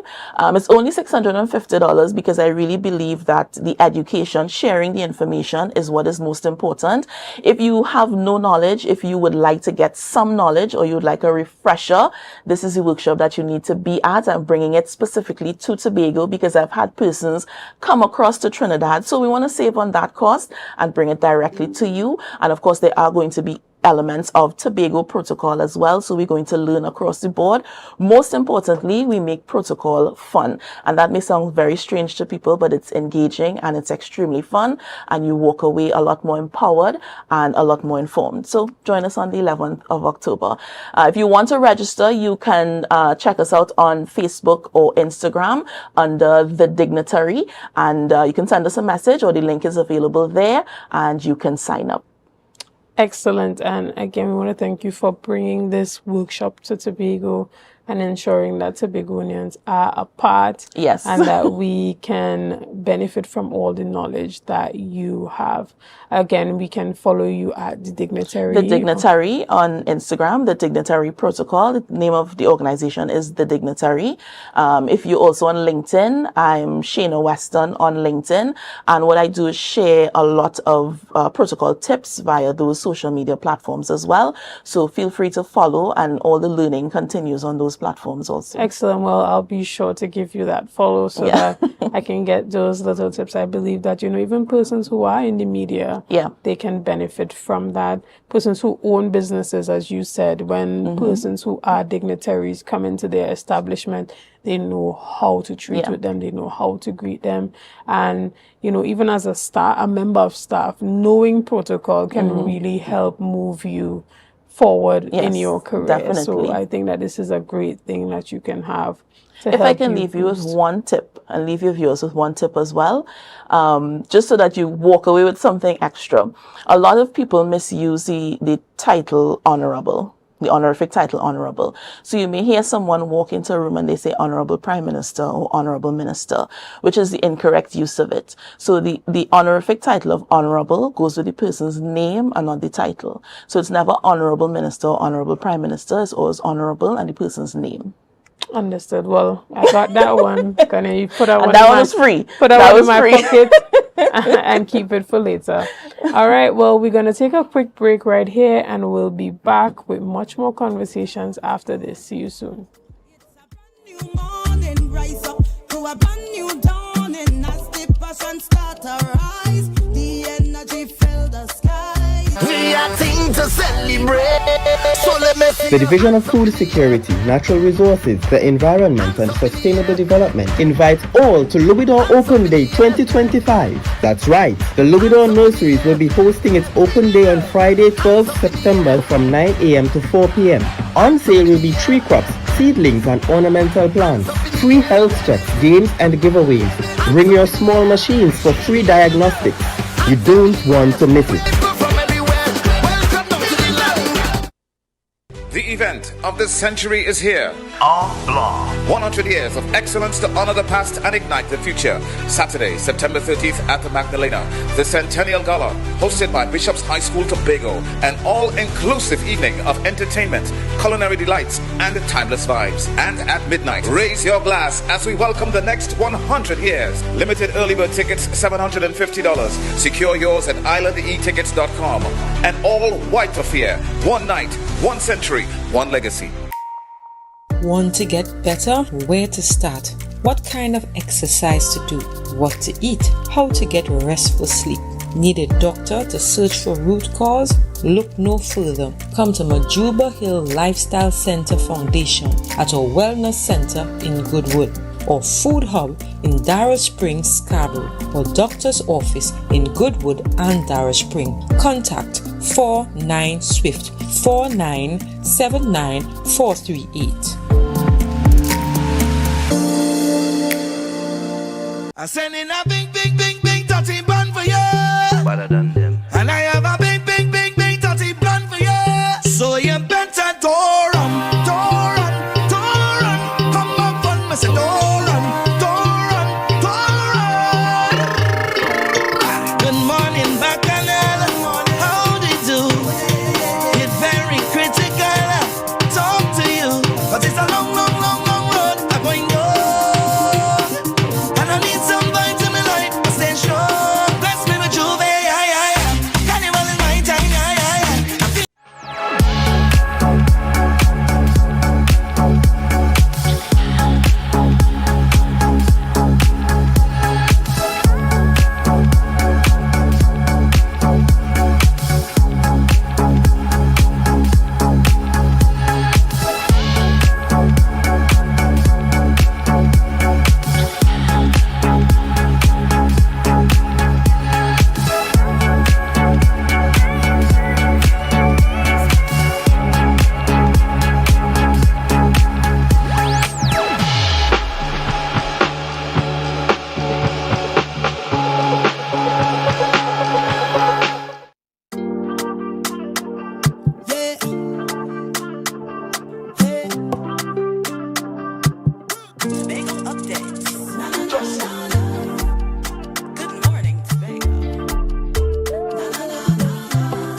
and welcome back to Good Morning Tobago right here on Tobago Updates. This morning I have been speaking with Shayna Weston, who is a protocol specialist. She works in diplomacy and education. Good morning and welcome back. Thank you. Just before the break, we were talking about some of the instances where protocol can truly help you in your personal development, in your business, as well as in your career advancement. Tell us about some of the myths that surround protocol and diplomacy. So I think that people think that protocol really is just if you're working in the government, if you are working in that type of environment, if you're a diplomat, that it stops there. And to me, that's one of the biggest myths, because I believe that protocol really starts from being of service to people, because if you can't serve others, you can't lead. So in my capacity, I would have done protocol. I'd have been a protocol liaison at the cricket symposium that we had, I believe it was 2 years ago. And my role there was to liaise with some of the cricket greats, Carrie calls some of their names now. I'm not a cricketer. I'm not into sports. And even that played a role in what I had to do. So I had to learn the faces, learn the names, get an understanding of what some of their hospitality needs were, where were they being seated, where did they need to enter from. So I had to prepare for their arrival, and all of that formed part of protocol. So one of the persons, His Excellency Derek Murray, one of the persons was a bit disabled, so they had an issue walking. So I had to ensure that where they were entering and how they were getting to their seat, there were no obstacles in the way.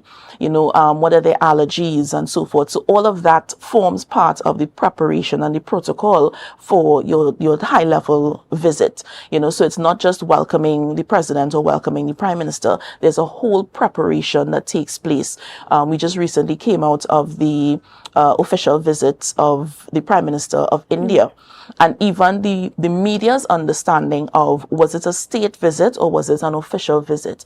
Because depending on the television or radio program that you listened to or looked at, or the newspaper you read, it was misrepresented. So they were referring to it as a state visit, when in fact it was official. So a simple thing like understanding what is the basic difference between those types of visits and what comes along with that. So the average person may not need to know, is a quarter guard or a half guard involved, but the average person should at least be able to say a state visit deals with the level of president, so the person is invited by the president, whereas an official visit, the person is invited by the head of government, which would be the prime minister. And to me, that's basic. The average person can walk away with that knowledge and it's fine. Right. And finally, as a part of the protocol workshop that is happening on the 11th of October, would it involve seating, standing to take photos? Everything. Right. Everything you can think of. So we introduce you to protocol, diplomatic protocol, and etiquette. So we start with that foundation. Right. We go into salutations, and there are a lot of activities as well. So it's not just me standing there and presenting and there's a presentation. There are a lot of activities. So you walk away with hands-on. So one of the activities we do, you have to write a salutations list. So I give you an invitee list and you write the salutations list, and you have to come and present it as if you are the host. So you have to give me full names and titles, and that means you also have to establish your precedence. So you have to know who comes before who. So it's not about how you feel about the position or the person, but there is an established precedence based on Trinidad and Tobago's table of precedence. So we introduce you to that as well. You're seating, standing, the position of honor, which is to the right-hand side of your host. So we go into all of that. It's a lot of information, but you walk away really feeling like, yes, I want to get more. And we share the presentation with everyone who's participated after, and you can take your notes as well. And I'm always open to calls and messages if you need any additional information once the workshop is over. But it really is sharing of skills and networking as well, because you meet persons from a variety of backgrounds and industries. Excellent. Well, we want to thank you so much for coming on this morning. I want to remind our viewers that this Fundamentals of Protocol workshop is happening on the 11th of October from 10 a.m. to 3 p.m. This is all day long, basically. And the registration fee is only $650 for all of this information, and you get to walk away with a certificate of participation and something that you can add to your resume for your own career and personal advancement. Guys, we're going to take a quick break right here and we'll be back after this. See you soon. It's a brand new morning, rise up to a brand new dawning. As the passion start to rise, the energy fill the skies. I say, we are things to celebrate. So let me The Division of Food Security, Natural Resources, the Environment and Sustainable Development invites all to Louisdor Open Day 2025. That's right, the Louisdor Nurseries will be hosting its Open Day on Friday, 12th September from 9 a.m. to 4 p.m. On sale will be tree crops, seedlings and ornamental plants, free health checks, games and giveaways. Bring your small machines for free diagnostics. You don't want to miss it.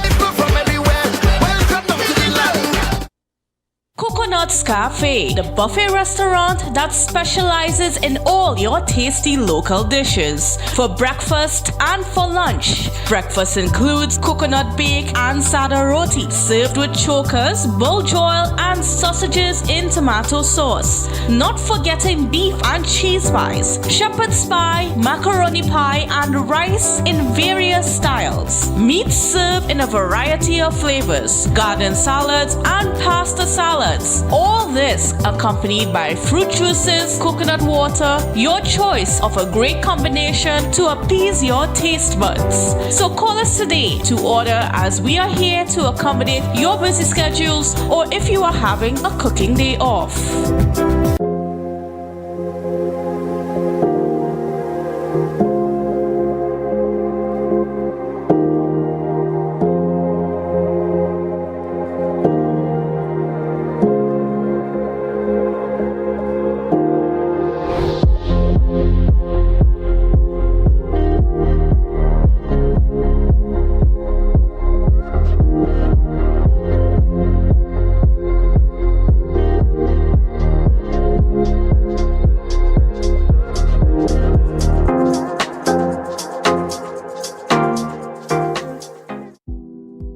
Goals, we've got them. At S&R Hair Fantasy, we provide a wide variety of quality hair, the latest hair accessories, adult toys, skin lightening products, female underwear, and much more under one roof. Check us out on Shelbourne Street in Plymouth or call us at 317-0808. We're open Monday through Saturday, 10 a.m. to 6 p.m. S&R Hair Fantasy for queens who know exactly what they want.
Welcome back to Good Morning Tobago right here on Tobago Updates as we continue our conversations this morning, and I have the privilege of sitting in studio and chatting with Assemblyman Trevor James, who is also the Secretary for the Division of Infrastructure, Quarries and Urban Development. Good morning and welcome. Morning Chanel, good morning Tobago Updates, morning to Tobago, and those who are viewing online, wherever you are, good morning, pleasure to be here. Right, and I'm hoping that the traffic on the Wilson Road didn't keep you too long and that we're able to have a fruitful exchange this morning. Oh yeah, I'm here to answer all the questions. I'm told that I deserve to have a blue light on my van. Right. So that I can get to these things on time. Understood. I mean, but even with the restrictions from that accident that took place on Wilson Road this morning that caused that traffic pileup, this indicates that there's a need for new road infrastructure. Yeah, tell us a bit about that.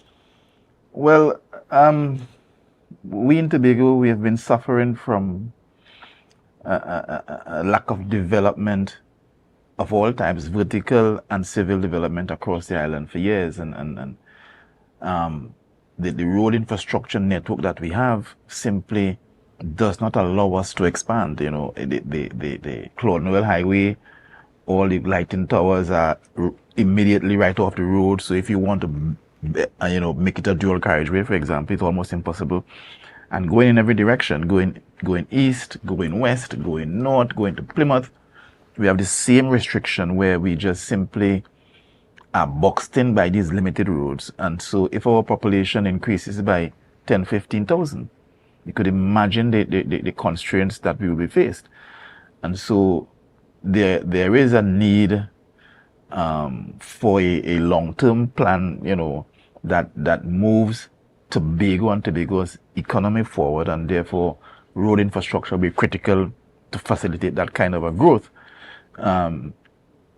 Consequent to conceptualizing the Scarborough Development Project, we looked at the numbers and tried to project what might be the traffic, given that we are planning for a time when we have 10,000 tourists in Scarborough. And at the division, we've come up with a network of roads coming in and out of Scarborough, taking into consideration as well the existing traffic conditions coming from Northside Road on the mornings, coming from Plymouth in the morning to the traffic light, coming from Calder Hall in the morning to the traffic light, coming from the east, coming down. And so we've developed what we consider to be a decent solution to that problem, and also a solution to what we think Scarborough will develop into. And we are going to come out with this fully, hopefully, with animated video and so on, because this represents at the division the plan for the next 4 years. Right. And what we're looking at on screen here is that conceptualization of the new road network that would take place around that Scarborough and environs. What we call Greater Scarborough. Greater Scarborough. Give us a little idea of what we're looking at as it pertains. We see some lines running by Course Cutters, and then it goes to Spring Garden Connector Road. You know, give us a little explanation of what we're seeing there going on to the highway. So the brown lines represent what we consider to be new roads, and we'll make this public shortly. So if you are where we are in Scarborough now, we are going to widen, upgrade Sangsers Hill, eventually terminate at a roundabout just above, I think that's the Light and Life. Right.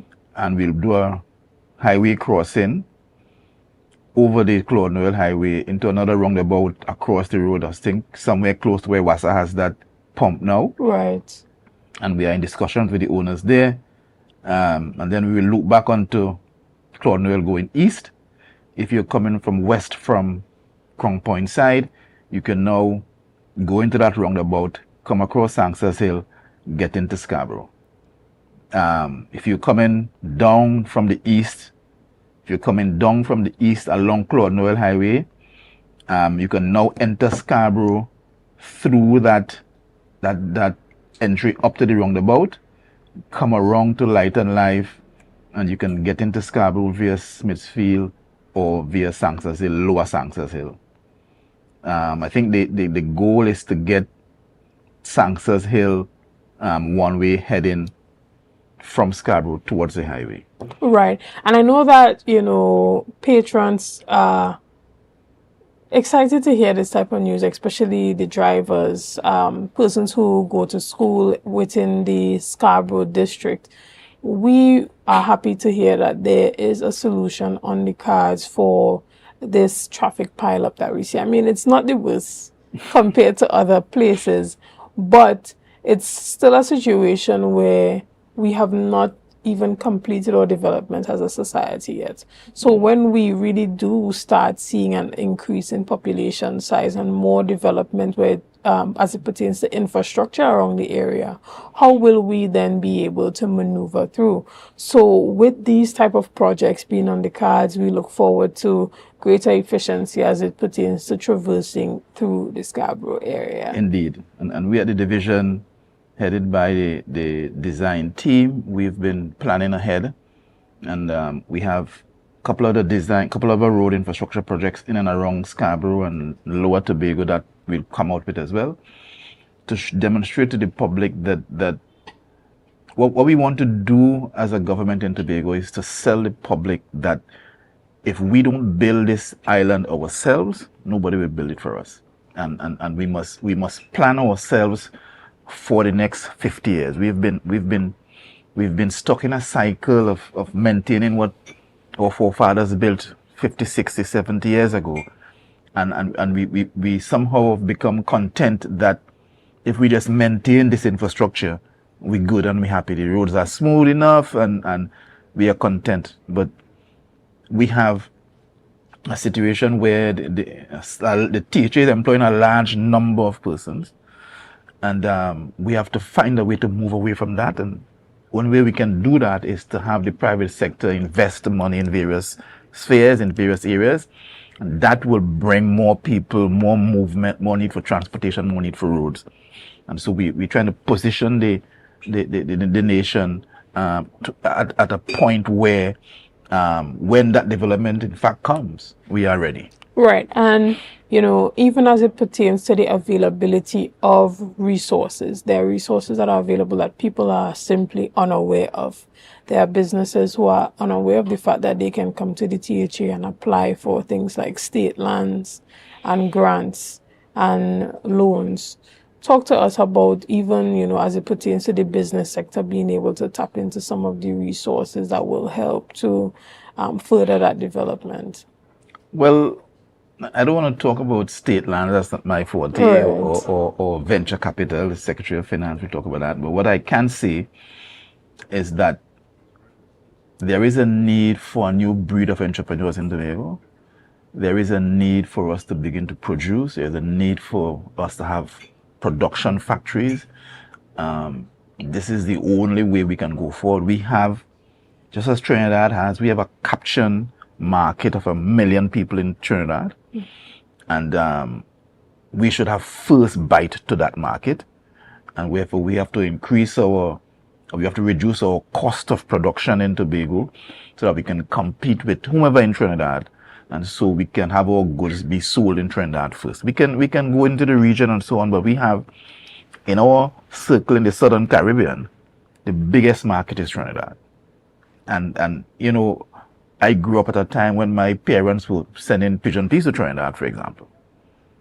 There is a market there. There's always a market there. We need to identify the products with which we can add value to, so we can benefit from that. We look around Tobago, we have mangoes wasting every single year, for example. We have bamboos lining every river.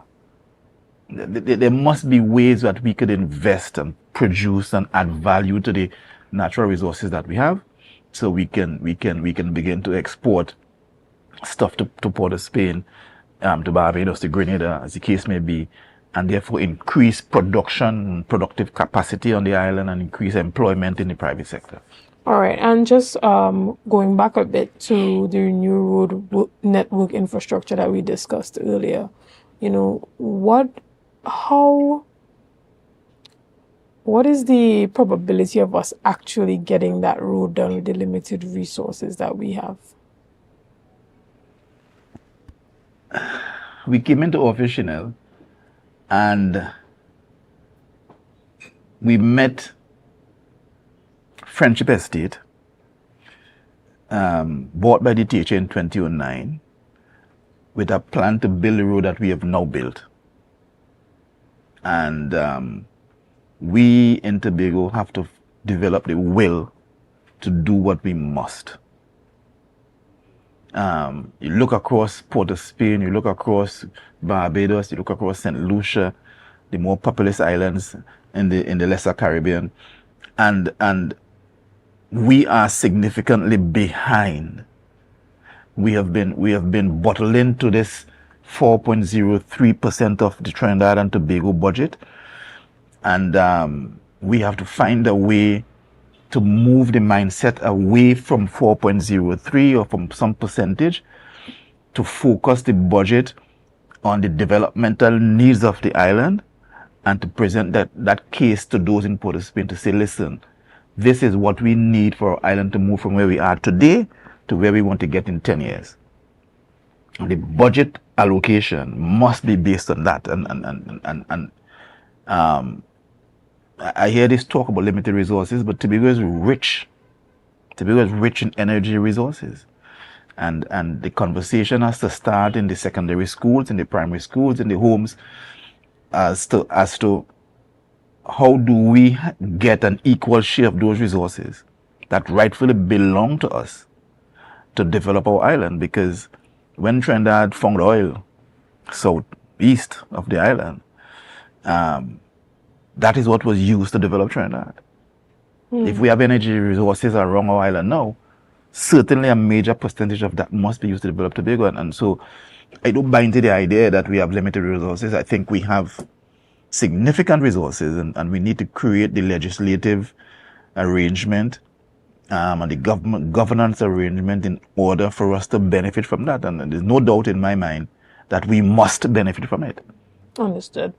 We're heading a bit over to discussions pertaining to that new connector road between Shervan and Storby. You know, where are we with that, and how soon can we see an official opening of that road?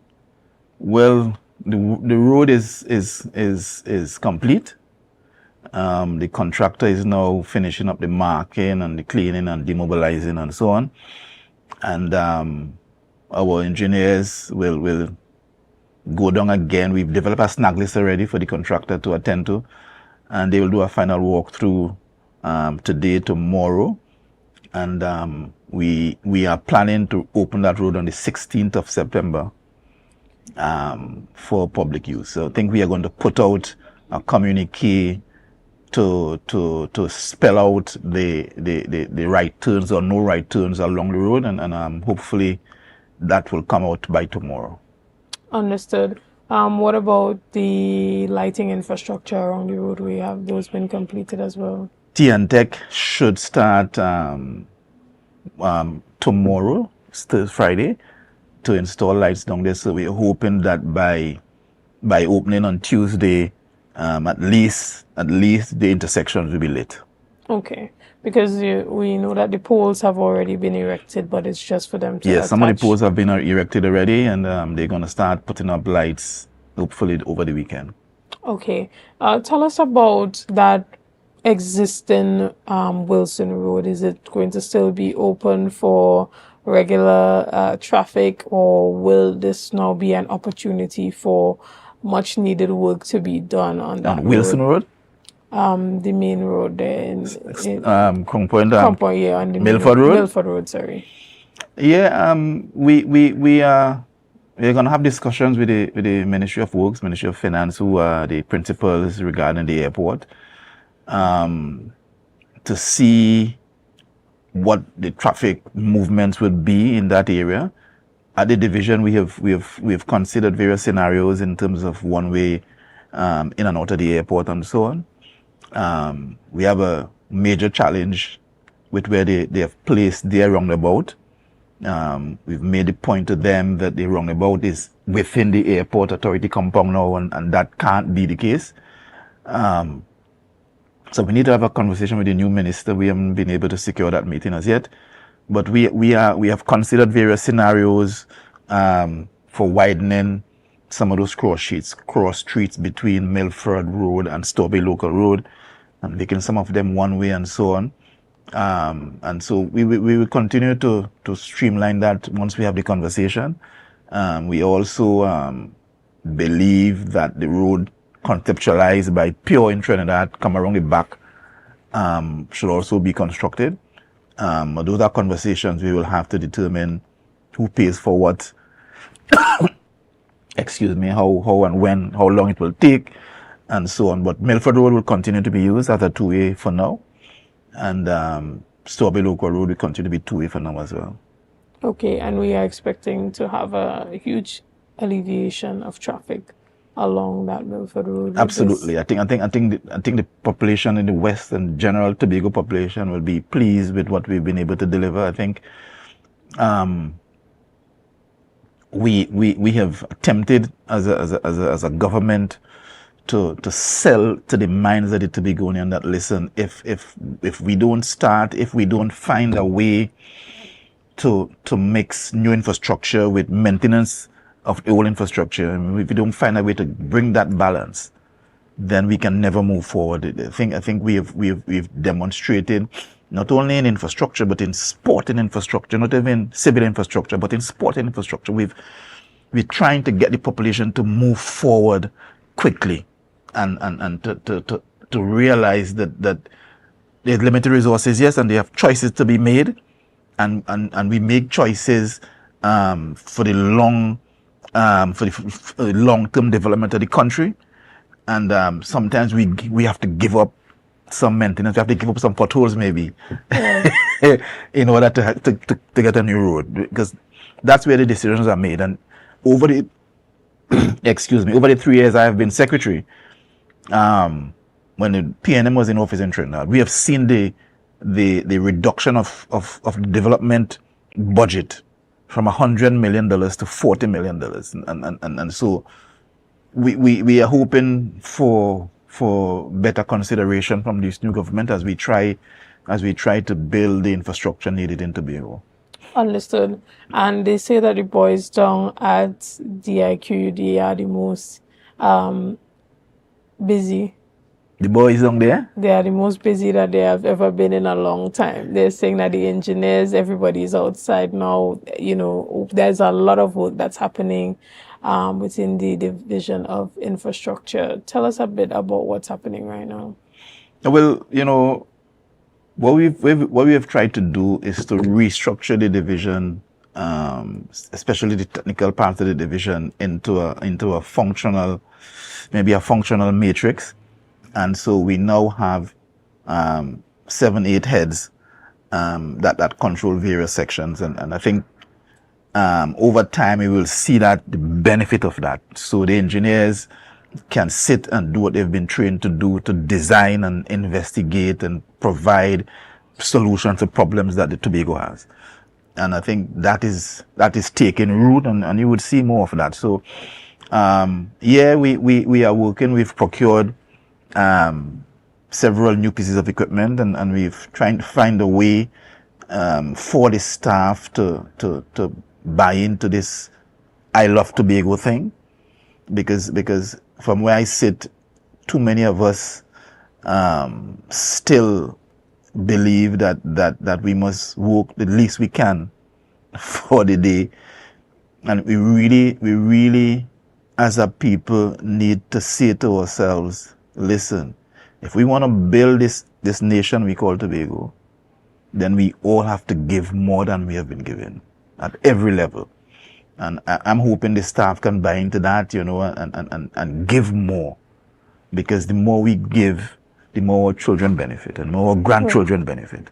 Right. But we have to give it today. With the nature of the kind of work that's being done at this division particularly, a lot of the time to get work done, it calls for the guys working possibly overnight and even on the weekend. You know, to have that type of encouragement and incentive, what is the division doing to encourage these workers to buy into the idea? There are times when we work overtime, and you know, when we have inclement weather or extreme weather, we come out as a division. When there was a big landslide in Mount St. George, we came out on the weekend. I don't think as a department, as a division, we have a challenge with staff not coming out in emergencies. I think generally we come out and we're excited to come out. But I think the daily thing is we need to find a way internally to produce and to give more, especially the men who are working on outside. What are the incentives? There is a overtime incentive that we have. We've met large costs for overtime in the division, which we are struggling to pay. I think we've paid some, or we will pay some this fortnight. But it is a struggle because, like I said, we have little money. But we want to bring our Tobago to a place where we don't feel we need to be incentivized to build our Tobago. I think that is what I would like to see for every level of worker. From the teachers, right down to the man who is cleaning the drain or paving the road. We have to see this thing as though this is our Tobago that we are contributing to build, and we must feel proud when we are finished with the day's work that we have given what we ought to give, and so that we are contributing to developing the nation and moving the nation forward. Understood. We want to thank you so much for your time this morning, and if there's anything that you weren't able to share with the public, this is your opportunity to do so. Let the people know what they can expect. Again, remind them of the date that is set for the opening of the new road, that new connector road along Sherburne to Stobie. Yeah, well, we are, like I said, we are opening the road on the 16th of September. We will do a drive-through and open the road to the public. The road, as you know, Chanel, has been fraught with attacks from outside, and we've persevered, we've persisted, and we've stood up, dug our heels in, and we've moved forward to ensure this road is done. And it's a great achievement for first term group to deliver this thing that has been outstanding for 2 decades maybe. So at the division, myself as secretary, I'm very, very, very proud to have brought this thing to an end despite the small talk. And we will continue to stand up and put our hands up for Tobago. Excellent. Well, again, thank you for being here, and sending special good morning out to all the staff down there at DIQUD that are doing a great job in ensuring that a lot of these projects come to a successful completion. Guys, this is where we end off this morning. I want to thank you so much for being a part of this morning's discussions. Thank you for your likes, your shares, and your comments, and all that you have been doing and continue to do to make Tobago Updates the #1 broadcaster here on the island of Tobago. Again, I am your host, Chanel Felix, and have a great day.